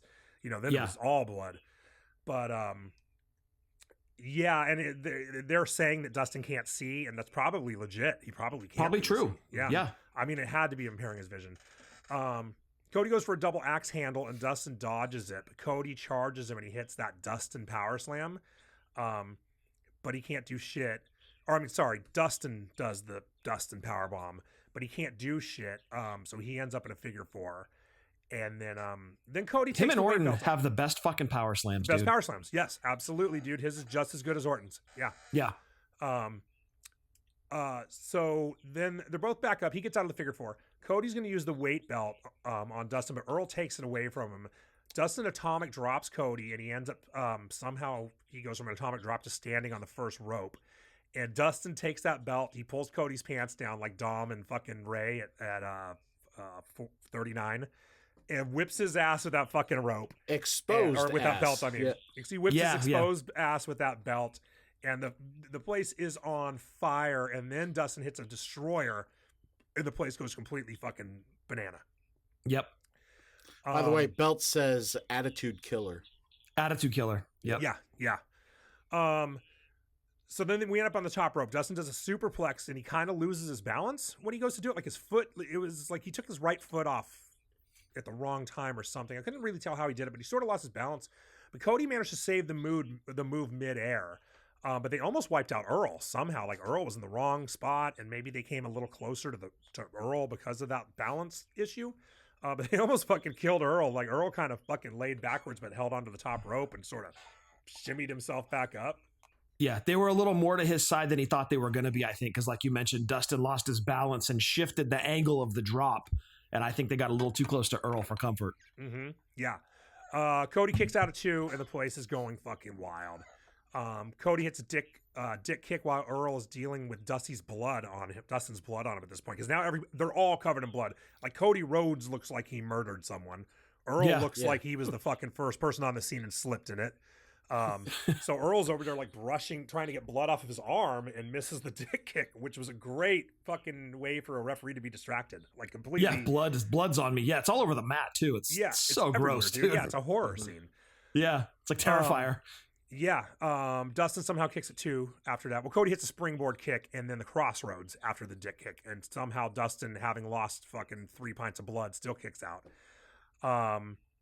And then kind of a couple more things here and there, blah, blah, blah. Finally, Cody hits an inverted breaker. Earl's counting a double down. Cody stops him. He gets up. He hits a crossroads and gets a 3 count. And that's it. That's the end of the match. So it was a definitive win, inverted breaker, crossroads. And like, who's going to kick out of that after already taking all that other shit? Right. So it was great. It was fucking awesome. And then after the match, Cody gets the mic and he tells Dustin he doesn't get to retire because he needs him to be his tag partner against the Bucks at the next show. Because Dustin's starting to unlace his boots in the middle of the ring. He was going to hang it up right there. Because he had kind of talked about he might be retiring after that match. Yeah. And then Cody says, I don't need a friend. I need my older brother. And then they both hug and cry like pussies. That didn't get you at all? Son of a bitch, dude. You have a fucking cold ass heart. It did 6 years ago. It got me then, and it got me now, dude. This time I knew it was coming. Yeah, well, yeah, I did too. But it's still the emotion of the match, and then leading into that, and then Cody, as he's saying that, I need my brother, and his voice breaks. Dude. It was real. Come on, man. Yes, absolutely. Yeah. Absolutely. I mean, I hate to compare it to Macho Man and Liz from 7, but it had that big moment to it, that big moment where you just felt it. And that to me it's up there, man. That moment with Cody and Goldust or Dustin is just, I love that match. I love the finish, and I love that interaction at the end that just is kind of that cherry on the top of a perfect match. Yeah. Yes, exactly. And I think this is Dustin's best match. It might be Cody's best match, but it's absolutely Dustin's best match. I think. It is Dustin's best match. Yeah, no doubt. Yeah. Nice full circle. He is, as of this weekend, he is your new TNT champion. 6 years later, how about that? Yep. That's crazy. Yeah. Yeah. And not only that, he is your TNT champion, he is your ROH tag team champion, and your ROH 6-man tag team champion. For a guy who's what, almost 60, if not 60, like late 50s? Well, they were saying he was 50 in this match, so he'd be 50, 56, 56. Yeah. Yeah. I mean, fucking, you go, old man. Holy shit. Yeah. Well, I guess he'd be 56 because this show was in May. So yeah. Yeah. No, that's crazy. incredible. Yeah. Yeah. And and then the camera pulls out to show the whole ring, and the ring looks like it went to a Guar show. Yeah. Totally. Which, by the way, Adam is going to his first one soon. Congrats, dude. Yes. Yep. Thank you. Just what else are you going to talk me into? You talk me into going to Mania, talk me into Guar. Just wait till the donkey show. It's disgusting. I don't like it. Can't wait. And that's that match.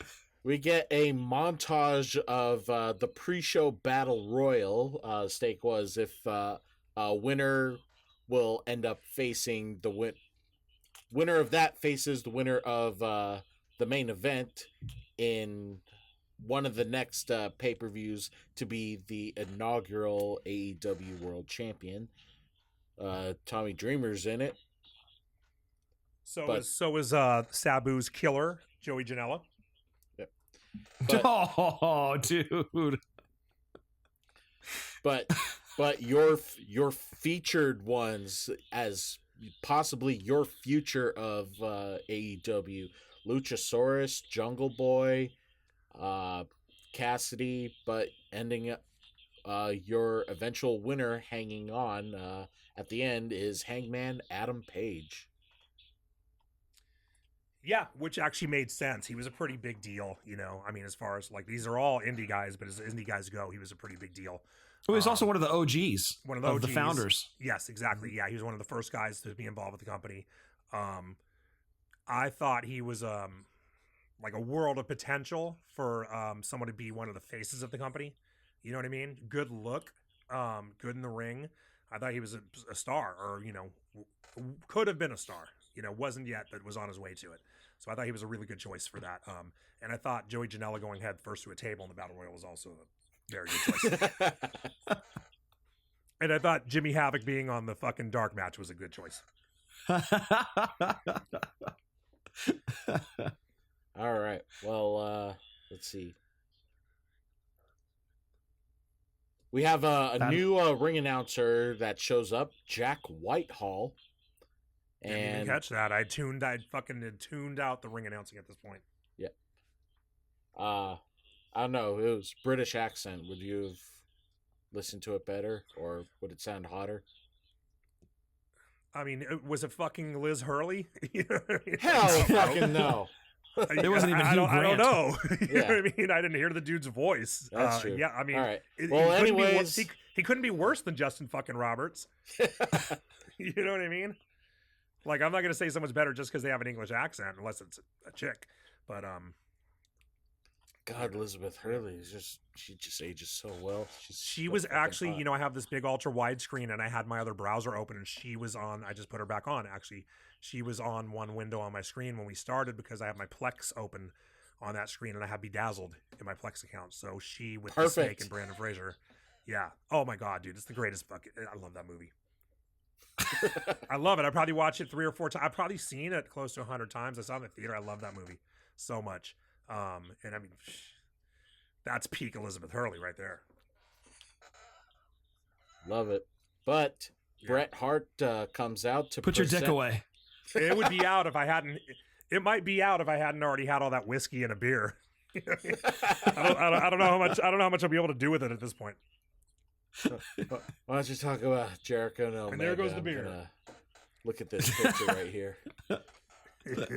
Bret Hart comes out to present the AEW belt, or the AEW World Title belt. He has to carry it. Jack Whitehall couldn't grab the belt and hold it while Bret makes his way into the ring. He just, let me just toss this elite prize on the corner while I make my way up and then pick it back up. Like, they didn't even have a podium or anything for it. What the fuck? Yeah, man? you think they would have set it on something? Because even Robin Leach carried it to the ring right at 4, but then he set it on that thing, and it was cool. Like you walk down to the ring showing it off.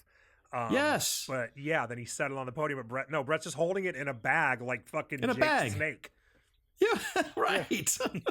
Spoiler alert! Like Spoiler alert! Later in the show, there's a barrel with the Cracker Barrel logo on it. Couldn't even put it on that. Yeah, right. Yeah, and you know what the hell, man? And you know those Cracker Barrels at the time I thought were so fucking janky, like to have some like sponsored thing out there. But now WWE's got a Slim Jim fucking table and the Prime bottles, so actually one Cracker Barrel doesn't look that fucking bad anymore. Right. Yeah. But I saw that you love that Goldberg's last match was on a Naked Gun ad. Yeah, and he got put to sleep. Which was going to happen when you watch that movie. Yeah, thanks for coming. Fuck. Yeah, exactly. Oh God, it looks like the worst movie of all time. Oh my gosh, so awful. Yeah. But pretty much this is Hangman Page being introduced as the winner, and he's earned his title shot. But MJF cuts his promo, and good way to show that he's aiming to be the top heel. Yeah, spits his heel promo. Yeah, MJF, solid gold. For anyone who'd never seen As a MJF start, prior to this, you know this guy means business, and you right away you know this guy's gonna be a big deal. You know what I mean? Like there's no fucking question. Like you can't be this good and not become one of the top guys in the company. Yeah. And I'm surprised he hasn't. I mean, I know contracts run whatever length they do. I feel like he's got to go to WWE at some point. I think so. I mean, unless Tony just keeps fucking outpricing him, you know? You know what I mean? Like, that dude's got, it's not TKO money, it's his fucking dad's money, so he can spend as much as he fucking wants. TKO's going to have a price, you know, a price tag on everybody that they're not going to go over, so who knows? But fuck, it would be terrible if he never makes it there. For a guy who can talk like he can, and work. He's, dude, and work. That's the total package. You know, I'm sure WWE would have loved to have had him the last time his contract was up and AEW got him back. Yeah. But yeah, I think the next time it comes around, dude, there's going to be some very, very strong bidding for him. Yes, I agree. Yeah. So he comes out, he talks his shit, and then fucking stupid Jimmy Havoc comes out and attacks him. Jungle Boy and Jimmy Havoc. Jungle Boy comes out and beats him up, and then Jimmy Havoc gets involved for no reason, and it was all kind of clunky. Like, I didn't really understand any of it. You know what I mean? Like, why fucking have Jungle Boy, two guys who weren't even on the show, the real part of the show, come and run him off? It was kind of goofy. And then then Brett shows the belt, and it was a really weird end to the segment. Yeah, suddenly, you'd figure, all right, he's gonna reveal the belt. Oh, he revealed the belt.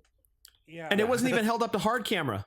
That was the funny part, is it was barely even shown. There were no close-ups of it. Yeah. And every time he'd turn, he wasn't going to hard cam. He was like showing it to the crowd on every side except for hard cam. You're like, dude, what is this, your first time in the fucking ring? Yeah, what are you totally. doing? Like, he forgot how to be in a wrestling ring. Yeah, and you're showing something off, and he never even showed it. Yeah. All we got were little snippets of it. Like, we never got that full close-up. Because they keep talking about what a beautiful belt it is. It would have been nice to fucking see it. Yeah, I wish I knew what it looked like. Yeah. Stupid. And then as soon as we got to see it, Jericho got it fucking stolen out of the car. Yeah. At some point, he's holding it long ways. Like, what? Yeah. You couldn't hold it two hands anymore? You got to do it like this? Yeah. All right.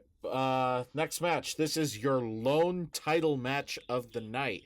This is for the AAA Tag Team Championship. Lucha Brothers, Pentagon Jr. and Rey Fenix versus the champions, the Young Bucks, Matt and Nick Jackson. So during the video package, they did a pretty cool video package. Carissa walked in and she saw the Bucks. She said, "Who the fuck are they?" She'd never seen them before. And I told her it's the For Bucks. her, I'll say that's fair. Yes. Yeah. I told her it was the Young Bucks, and she said they have the worst facial hair she's ever seen. So that's her thoughts on the Young Bucks. And during their entrance, the mics went out. The commentators' mics stopped. Like, it was just silent. And then Excalibur's came back on for a minute, and then it seemed like it might have gone out again. They were having audio issues because there was almost no talking during their entrance. But I guess for their first fucking pay-per-view, you have one fucking audio issue, you know, for the last 30 seconds. That's pretty good. Yeah, it's not bad. That's Yeah. forgivable. We know about technical difficulties. Yeah, We'll accept this. Oh my God. Yeah, Dewey. Yeah. Yesterday's technical difficulties going on YouTube. The Young Bucks are from Rancho Cucamonga. I almost bought a house in Rancho Cucamonga. I remember that. Yeah. That was at WrestleMania 20. Yeah, 20. That was when we were dealing with the whole fucking thing and it fell apart. Yeah. Yep. I'm going to go through this match quickly because we're in danger of going long, and it's another one of those matches. It's so fast paced, it's a little hard to fucking describe. Just There's go a lot watch of it. shit It's happens. fun. If you're into Young Bucks matches, you're going to fucking love this. They hit Yes. all of their hits in this match. Yes, They play and all the- the hits. And the Lucha Brothers. Yeah, exactly. Lucha Brothers, it took them a while to get going, but once they get going, holy crap, you're in for a show. Yeah. So right off the fucking bat, dude, within the first 30 seconds, Penta goes for a package pile driver, but he takes a backdrop. I was like, dude, a package pile driver like this early in the match? Right off the bat, dude. Yeah, and he didn't hit it. He didn't hit it, but still, you know. Got to get him back into the casino. Yeah. Then they tag. Phoenix does some flippy shit. He and Nick end up on the floor. They dodge each other's kicks, and they both go for a drop kick and miss each other in a huge pop. So it's kind of like that first match, starting off with the back and forth shit. Both sets of guys in the match did it together. But these guys, I don't know if I've ever seen this. They started in the ring with this and ended up on the floor with it, which was kind of cool. This is like a different twist on it. I'm not sure I've seen that before. And then everyone gets in the ring, and the referee isn't counting. And I do believe it was this match that Excalibur, at some point, maybe it was the women's match. At some point, Excalibur said, it was revealed that all of the matches had that 10 count rule, not the 5 count rule. I thought it was to do with the Kai and Tai being from that Chinese promotion, but no, it was all of the matches had a 10 count instead of a 5 count. But it doesn't matter because nobody fucking counts anyway. And this is Nobody's counting anyway. Yeah, this is that Doesn't other matter. referee. This isn't even the corpse referee. It's just some vocally. other dude. This is how we're different than WWE. Yeah, then right. Let's see the rule enforced. Yeah, exactly. So yeah, they're all in there doing a bunch of shit to each other.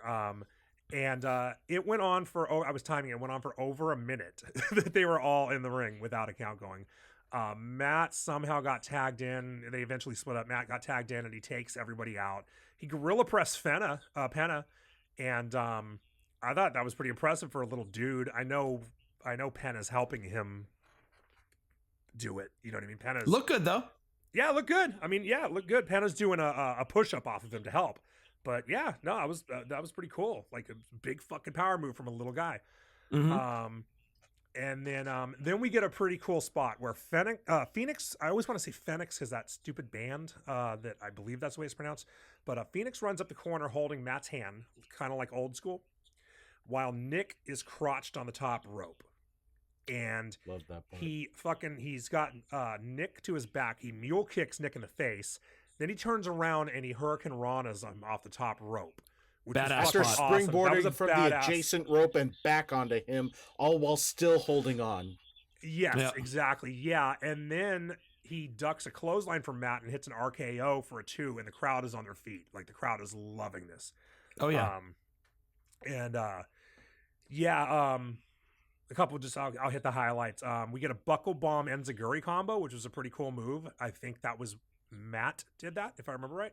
I did not. Is write that where down. one throws him into the buckle with the buckle bomb, the other one like jump kicks from behind? Yes. Yeah. The Yeah, Bucks that's did it, that's a Young Buck hit. They've Yeah. been doing that move for years, Okay, and it's always cool. You've seen way more Young Bucks matches than I have. I've seen prior to AEW.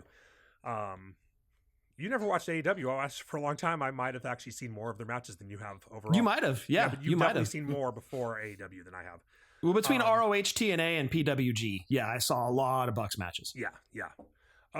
Then we get back to where it's all 4 in the ring, no count. We get a super kick party, and everyone ends up down, and the crowd is on their feet again. And JR is like, this is fucking amazing, and it's like you get the feeling that JR really does think it's amazing. And JR, for being an old school dude, he likes this kind of shit because like He does. that story you told about his favorite match he called was the fucking TLC 17. match at 17. So JR is not a guy where you should slow everything down and don't do much and this and that. Like JR likes this kind of shit, so you can tell. Absolutely. JR is having a fucking great time calling this match. Matt and Penna are on the apron. Phoenix ends up out there with him, and then Matt goes toward him. Penna dives over Phoenix and hits a destroyer on the apron, which is just fucking ridiculous. And then Phoenix hits a destroyer over the top rope. He goes back into the ring, springboards into a destroyer onto Nick. So it went from a super kick party to a destroyer party.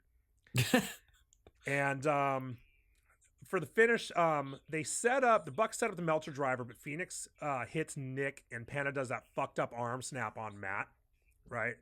Right after it, which is every time I watch that move, I'm like, oh my god, dude! It just it just looks fucking terrible. It's like when Pete Dunne breaks your fingers. It just looks bad. What happened to Pete Dunne? They're just not using him. You haven't seen him in like He's months. there. He's just not being used. They said the Bucks set up Meltzer driver. Yeah, that happens, and then they fuck each other up, and you get another 2 count. And JR says he's exhausted, and I was like, yeah, I feel him. That's why I'm drinking coffee during this match. Really, it's because I was watching it in the morning, but it was not exhausting, I wouldn't say, but there's so much going on, Yeah, it's fast. Finally, the Bucks hit a Meltzer driver, which took forever because Nick was taking Penna out on the floor. And then after it, he rolls right back out to stop Penna from getting in, which I liked a lot. Yes. Take the dude out, Yes. hit your move, and then go back after him to keep him out of the ring. I think that's always cool. Boom, 3 count. And Bucks what a retain. fucking match, dude. What a match. Yeah, amazing. I love this match because it was lucha, but it wasn't too lucha. Like nothing, they didn't do anything stupid. They didn't have a million kickouts after a move that should kill a guy. Like a lot of times it'll be like just hit him with every fucking big move, and the dude kicks out, and then you pin him with the super kick, which is ECW, style shit, which always drove me nuts. And they also sold. Like, they didn't just do the I got kicked in the face and I'm going to register, but it's not going to affect me. They sold. There was a lot of selling in the match. Like, it actually reminded me of how good the Young Bucks are. Definitely. Both these teams, really good chemistry, fast paced. There weren't a lot of rest spots. This thing was, like you said, just fast paced. Jim Ross was exhausted just because it was an amazing match and fun to call. So yeah, if you have a chance, go check this one out, man. Yeah. And it shows why WWE went after Phoenix and Penta. Just because of things like this. And when they finally do team up, dude, they're going to be a force. Yeah, totally. One part of my favorite move, Penta had a simultaneous pile driver and Widow's Peak. And yes, gnarly. Widow's Peak, that's the name of that move. Yeah, he just did that a few weeks ago on somebody and dropped him on their head. Who was it? I forget who it was. Statistically, probably Braun. Statistically, I'm just guessing. We faced him a couple times. Yeah. No, it wasn't Braun. I forget who it was. He did it. It was two guys. He did it too. But whatever.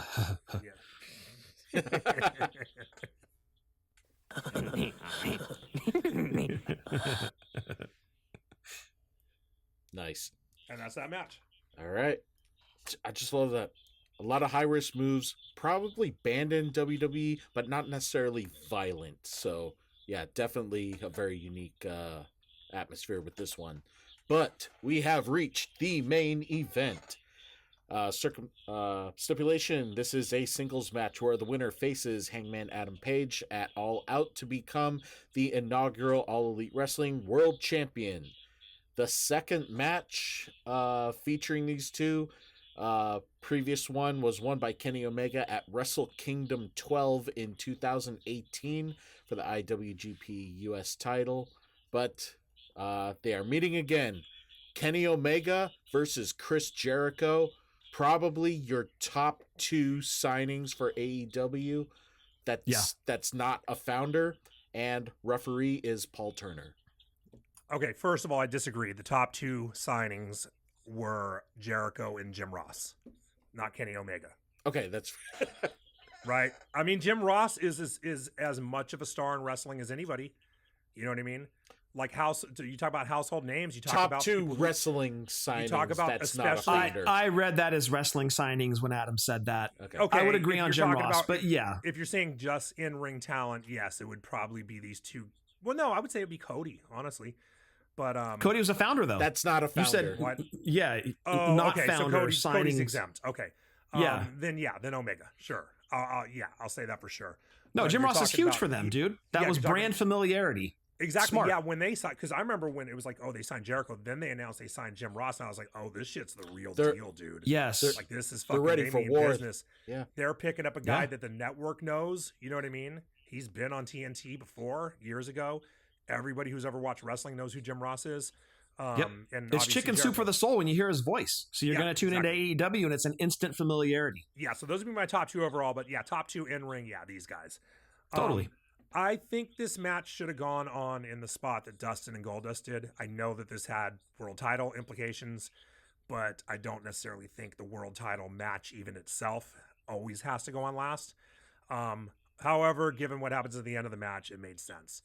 Totally. But I do think because I think even Goldust was a bigger mainstream star than Kenny Omega. A lot of people, this was their first Kenny Omega match. But shit happens at the end that we'll get to. Killer video package. I love the video package because Jericho's explaining that he's one of the biggest stars in the world and that nobody in the mainstream audience knows who Omega is. And Jericho's talking all the shit, and everything he's saying is true. You know what I mean? He is the most. You're like, wait, is he bad? Yeah, is he just truthful? It was just like, it was great. And then the entrances start, and it was cool, but it was also stupid. So the lights come on, and Lionheart Jericho appears, standing in that Jericho pose with his back to us, with his arms out. And he has really, really fucking curly hair, like Kenny Omega curly hair. You know it's not Chris Jericho. Then we get the what's supposed to be the WWE representation of Chris Jericho. Well, that's WCW. That's WCW in Mexico, Jericho. No, Then- after Lionheart. Oh, the next one. The next one. The next one is the flashy jacket, right? But with the list. Oh, the Jericho with the list. Yes, Yeah. right, exactly. Yeah, and it's also clearly not Jericho because of his hair. It was just kind of goofy. They could have gotten guys with wigs or something to where you maybe think it's him for a second. Eventually, he pops up as the new AEW Jericho with the Michael Jackson hat and the fucking the demolition Spiky jacket. the Yeah. spiky jacket. Yeah, and the scarf, which just makes him look like such a douche. And huge pop, and I was like, he's right. He's the biggest fucking star. And he gets to the ring, and I forgot he takes his jacket off, and I forgot that Jericho was already fat at this point. I didn't think Jericho was fat until like a year or two into AEW, but Jericho looked terrible. He loves his vodka. Yeah, he does. I know. It was like he should have been wearing his jacket should have said "Body by Goose" on it or something. You know? I mean, at least Kevin Owens has the decency to wear a shirt. Exactly. Yeah, Jericho maybe should have started wearing a shirt 6 years ago. He should wear like the Penna gear or something like that. I don't know. I was just like, but you know what? Fucking props to him for having the balls to come out looking like that when he used to look the way. You know what I mean? If I suddenly look like that, I would never wear a shirt. But if I look the way Jericho did a couple years before, Rey Mysterio now wears full on body gear. and Yep, that's fine. There's nothing wrong with that. He's in his fucking 50s. You know what I mean? He's not gonna look as good as he did. Right. Things start to sag. It happens. Yeah, exactly. Yeah. And then Kenny does his entrance, and they're in no hurry, especially Jericho, to get the match started. They're milking the fucking crowd because the crowd is fucking like, they're on fire. And then They lock up and then we have the Cracker Barrel spot. Cracker Barrel spot. Or before the match starts. For whatever reason, there's a barrel in the ring with Cracker Barrel logo. Yeah. I guess they sponsored just this match. The way that. But it wasn't really featured on the show. No, it wasn't. You never saw it until now. Yeah, I mean, it Well, they was. didn't- I think that was just they wanted to do it, the Well, they- guys, because they would always put Cracker Barrel over in their videos and shit. Like they were always at Cracker Barrel or fucking eating Cracker Barrel. Like, Hold on, you it think became a thing. Wait, they put Cracker Barrel on there for free, you're saying? They might have. Oh my Just because God. they loved going there, dude. They were always in their videos. They were at Cracker Barrel and shit, taking pictures, putting it on social media. Cracker I think Barrel's they not just even- love Cracker Barrel. That place isn't even that fucking good. Well, I'm not saying if it's good or bad. I'm just saying I think they might have done it for free. Well, no, I know, but I'm saying like if you're gonna do something for free, do it with something good. Better Better than Cracker Barrel. You know what I mean? I don't Never know. eaten at one. I can't really. Like I speak wouldn't on do it. it. I wouldn't come on this show and put over fucking Budweiser for free, but if they paid me, I might. They should have done Waffle House. Waffle House, I would accept. Yeah. Yeah. Waffle House, they're always talking about it with Chris Van Vliet. Like, what's your order? And even Jay Uso like has a big order that I would be impressed with. 16 I wish they'd waffles. fucking branch out here, dude. It sucks. I know. As cool as it would be, I don't know if it would really fit, but I'm happy to Oh, it'd travel and fit. go find one. But yeah. Would I don't wanna fit. It travel. would- I want one like 5 minutes away I could just go to yeah. at any hour of the day. Yeah. That sounds amazing. They fucking Sure. In-N-Out went to Texas. Fucking they owe us. Send us some fucking Waffle House. At least one. At least one, yeah. By the In way, Northern California. before I ever ate at a Waffle House, Eddie described it as if IHOP ever had a douchebag cousin that was still kind of cool. That would be Waffle House. I don't remember that, but I stand by it. Yep. So pretty quickly, so they lock up. You know, they do their typical start to wrestling match. And Jericho backs Kenny into the ropes, and he's getting kind of handsy with him, you know, and fucking Kenny, bam, smacks his ass, which is kind of cool. Like Jericho's trying to muscle him, you know, throw his weight around. And Kenny's like, bitch. And he pretty quickly, Jericho almost immediately gets a Walls of Jericho on him, or it's a Lion Tamer. I don't know what he was calling it at this point. Walls of Jericho, because that's what people know it by. Omega crawls out, and then he crawls out to the floor, but then boom, baseball slide fucks him out. And Jericho goes outside the ring, and it was the fucking funniest thing. He grabbed the ring bell and started ringing it like he'd already won the match. And he puts his hands up in the air, like celebrating. Yeah, it's like he knows he's going to win the match, so let's just ring the bell now. And they're actually out there for a long time, and the referee isn't counting.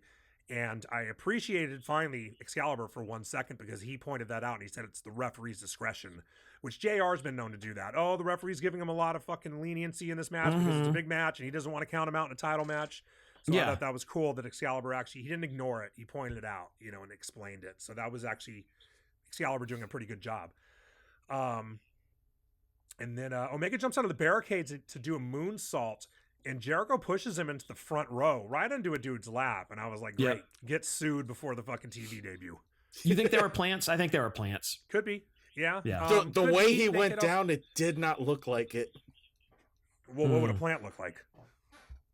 He means people who are planted there. He doesn't mean literal plants. No, I know that. I'm not talking about Mitch. Okay, I thought you meant like they didn't look like a fern or something, But- you know? What, you think he pushes him into a fucking cactus. ficus? I don't know. Yeah, I don't know what you're thinking. Oh. Fuck. This is when I noticed, well, I noticed it before, but I noticed two more. Have you noticed at ringside there are like two like old school like dining room chairs? Like your grandparents' dining room chairs? I think I did notice that, those, yeah. Yeah, and then there's two more on the other side of the barricade. This is the first time because Omega goes over it. Where the fuck did those come from? Like, why are they even in the arena? Like, that's what they look like. It looks like old, like, Maybe wood those frame would with be a the velvet judges' pad? chairs for boxing matches. Maybe, but why? I don't know why anybody would ever sit in those chairs. They look uncomfortable. Where was I? Oh, so they're saying Excalibur saying how Jericho thinks everyone involved with AEW should be thanking him, and I wrote, I don't disagree. See the Jericho episode, because I explained on the Jericho episode how much I thought he had to do with them getting this fucking whole thing off the ground. Yeah. Kenny's, I thought he was bleeding from his mouth, but I think it was his nose, right? It was is his when I nose. first Looks saw it. his Yeah. nose, yeah. At first, I could just see it on his lip, and I thought he might have busted his lip, but later on, you could tell it was coming from his nose. And the announcers thought he was bleeding from his chest because they were throwing a lot of chops, but it was not his chest, but it was on his chest. I think they kept referring chest as crimson, but wasn't bleeding. Yeah. Right. So we got both guys up on the top rope for like a minute and a half. They're up there for a long time, and I don't know if they're just milking it or if they're trying to get their balance or a combination of both. Probably that. Finally, Kenny hit a belly to back, and it looked like it was going to be awkward. Like, I was like, oh, fuck, dude. It just came off the rope. It was kind of like the spot earlier with Dustin and Cody. Came off the rope a little weird, but Jericho landed perfectly flat on his back. So it went okay, but it looked a little fucking shaky for a second. And then Omega hits a V-trigger, and he sets up a one-winged angel. But Jericho escapes, and he hits a released German suplex, and then he lion salts Omega on his head. Like, he lands with his, like, right on Omega's head. Fucks him up. Yeah, it's very effective. Yeah. Oh, yeah. You want to fuck a guy up, lion drop his head. Yeah. And then he hits another one. And I don't know if he hit the second one because he knew he fucked the first one up and wanted to make up for it, or if he was just being fuck you, I'm gonna hit you twice, or what. And then they had set up a table earlier. I forgot to mention that. Kenny goes for a tiger driver, but Jericho backdrops him over the top rope through the table. And I thought Kenny wasn't going to make it because the table's kind of far, but he went through it, and it was a weird table. It might have been It looked like one of the. It was the thickest folding table I've ever seen. Yeah, it was a really weird. It was not a real. They didn't buy that table. They made that table out of some shit. So yeah, I don't know. Then they're fighting on the apron, and Kenny goes for a dive and kind of sort of gets caught with a code breaker, or like he goes back inside. And he like dives inside. I think it was a springboard, and he gets caught sort of with the code breaker, like it was a sloppy code breaker, but it looked like probably hit the shoulder instead of his face, but yeah, whatever. And then JR is talking about Jericho's face is puffy from all those punches he was taking. It's not the punches, dude. Yeah, I don't think it was the punches.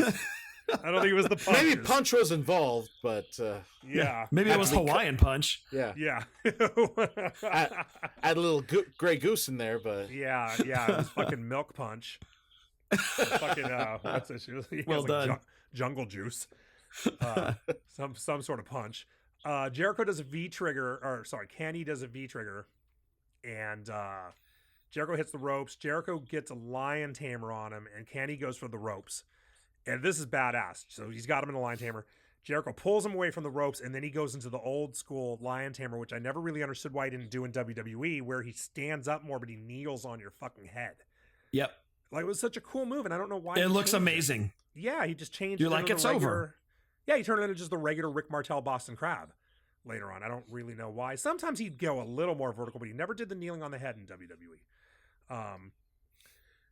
And then so at this point, both guys are just, I'm sure they're tired, but they're also selling, and they slow way down. But they're beat the fuck up, dude. Their chests are red. Jericho's face is swole. Jericho goes for another lion salt, but Kenny catches him in the one-winged angel, which was pretty cool. But Jericho turns it into a DDT, and but it's kind of fucked up, right? It doesn't really work. Then they kind of get into, he lands it, but not really. Then they sort of look a little, did you catch they looked a little lost? But I think they were both acting like they were sort of making it like they were beat up, but they seemed a little lost. Yeah. They do the same spot like a minute and a half later. So I think they were lost. I think they knew they fucked the spot up, and they were like, shit, we got to go back into this. Because then when they went back into it, right after it, Jericho hits a code breaker and then a Judas effect for the win. So that was I've never liked the Judas effect. It's kind of lame. It's kind Dude, it's such a bad finish for him. Yeah, right. He could do something better. I mean, even do the line. Oh, yeah. You know? Yeah. But so I think that's what it was. I think they fucked up the spot, and that was a spot setting up the last two moves of the match. And they didn't want to come off of that being sloppy. That was the kind of thing that if it had been on SmackDown, they would have shot them out to retape that. Yes, exactly. Right? Mm-hmm. Yep, totally. Yeah. And that was it. But what a fucking match. You know, even with the weird kind of sloppy finish, I thought that was a great match. Probably didn't. And say what you will about Jericho's shapes, but hey, what'd you say, Scott? Say what you will about Jericho's shapes or shape, but I mean, he put on a hell of a match here, dude. He really did. He did. Yeah, he could still. I never had a problem with his work early on in AEW. Then he started doing the dumb shit. But it was even then it was like dumb shit, like blade in front of the camera or fall off that cage through what is clearly some kind of cardboard or something. You know, just doing lame stuff. But he could still work, especially. I mean, it's 6 years ago. I haven't seen him wrestle in a while, but you know, yeah, it was a really good match. I liked it, and I thought the finish of it was really good. Like, because you're like, okay, Jericho's going to be clearly the top guy in the company or one of two top guys. Kenny's not. So put him over fucking strong. Like Jericho went in there, boom, boom, like three big moves, boom, boom, boom. And he protected his finish. He had gone, they both did actually. Kenny never hit, or did Kenny ever hit the one? No, Kenny did hit the one wing angel, right? At one point. Maybe he didn't. I don't think he did. Okay, yeah. I think I don't think he did hit it.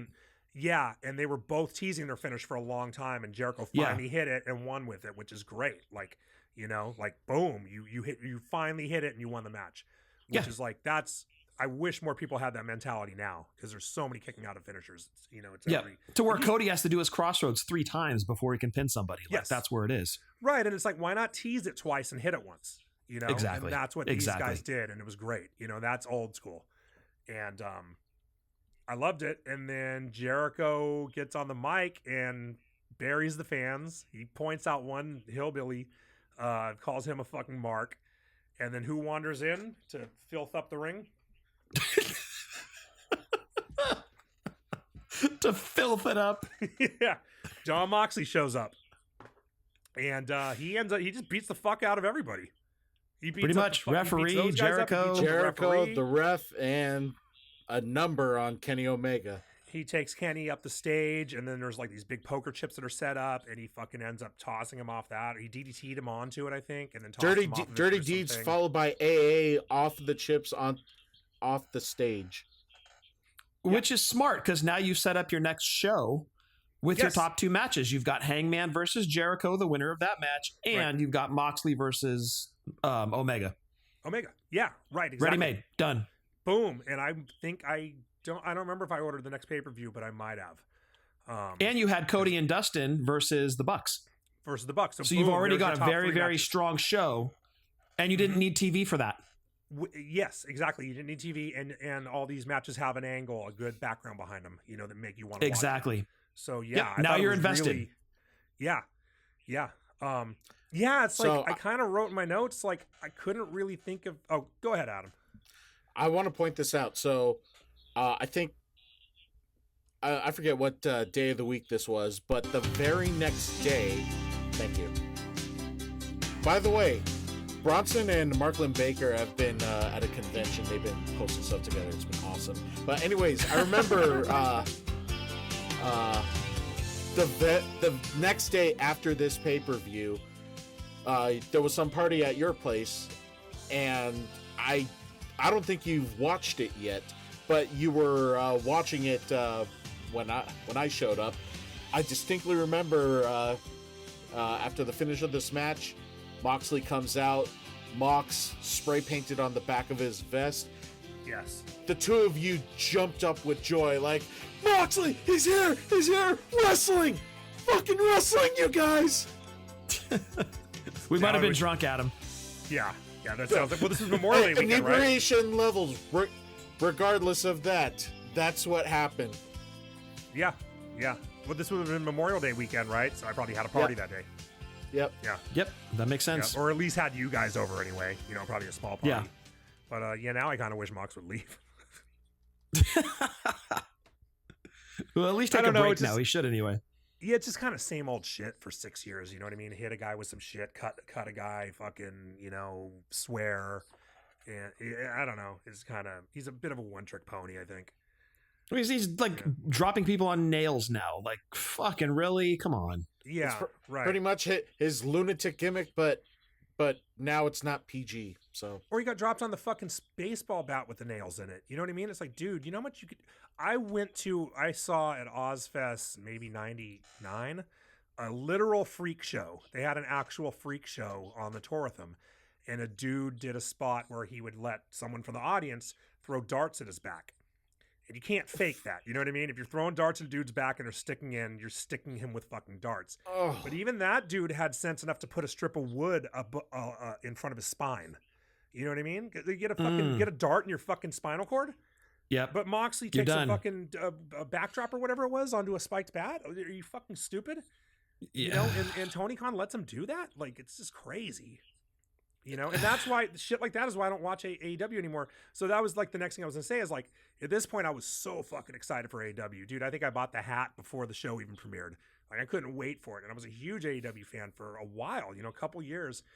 And then part of it was it's just hard to keep up when there's so much wrestling, and that's when Raw and SmackDown started getting really good. Where it's like sometimes I'd be like, I won't watch SmackDown, I'll watch AEW. But then the Bloodline happened, and then I was like, I'm watching SmackDown every week, so AEW just fucking went away. I also quit watching NXT around the same time because I just didn't have the time for it. But I also just lost interest because they were doing stupid shit. And it's actually kind of sad to go back and watch this and see how cool this pay-per-view was and how good it seemed like AEW was going to be. And then see where they ended up like 4 years after that. Yeah. Just fucking up. Just fucking up. Doing dumb shit. Keeping dumb people around who shouldn't be there. Orange Cassidy's on TV all the time for no reason. And fucking, I don't mind Orange Cassidy. They ruined Wardlow. They ruined the Acclaimed. Every time they get someone over, somebody fucking squashes it. I agree on the Acclaimed. No they were fucking reason over, to dude. break up the Acclaimed. Yeah. Damn, that one sucked. Yeah. But I mean, as far as this show goes, I really have very little criticism about it other than Excalibur sucks. It was a great show, and to tell you the truth, when I was kind of maybe 3/4 of the way through it, I was like, how good of an episode is this going to be when the pay-per-view is this good? Because it's always the bad pay-per-views that are more fun to review. Yeah, right. But it was really good, and luckily for everybody, it's on HBO. So if you have HBO, watch it. Yeah. At least watch, even if you don't have the time to watch the whole thing, watch the last 3 matches. Watch Dustin and Cody, watch the Bucks and the Lucha Brothers, and watch the main event. In that order. Yeah. So 6-pack rating. 6-pack rating. Fuck, dude. You know what? I'm gonna give it a 5.5. I would give it a 5 because of the tag match was kind of a fucking jerk off session, and I would dock that a full point. But with Moxie showing up at the end, I'll give him back a half point. So I'm gonna give him 5.5. I'm there too. That's exactly where I'm at with it. Mm-hmm. And really, it's that one tag match that really brings it down for me. And it wasn't even that bad. It was just like the one thing that's not like it wasn't. I've seen way worse matches. I gave it a 6. Agree. Because, 6? I mean... Perfect score. Yeah, just figuring a lot of their mistakes, I could definitely forgive because literally your first show. So, Yeah. What a fucking way to start a promotion. Absolutely, yes. Great and way to without a start. TV deal. Without a TV deal. Without a Like, TV let's deal.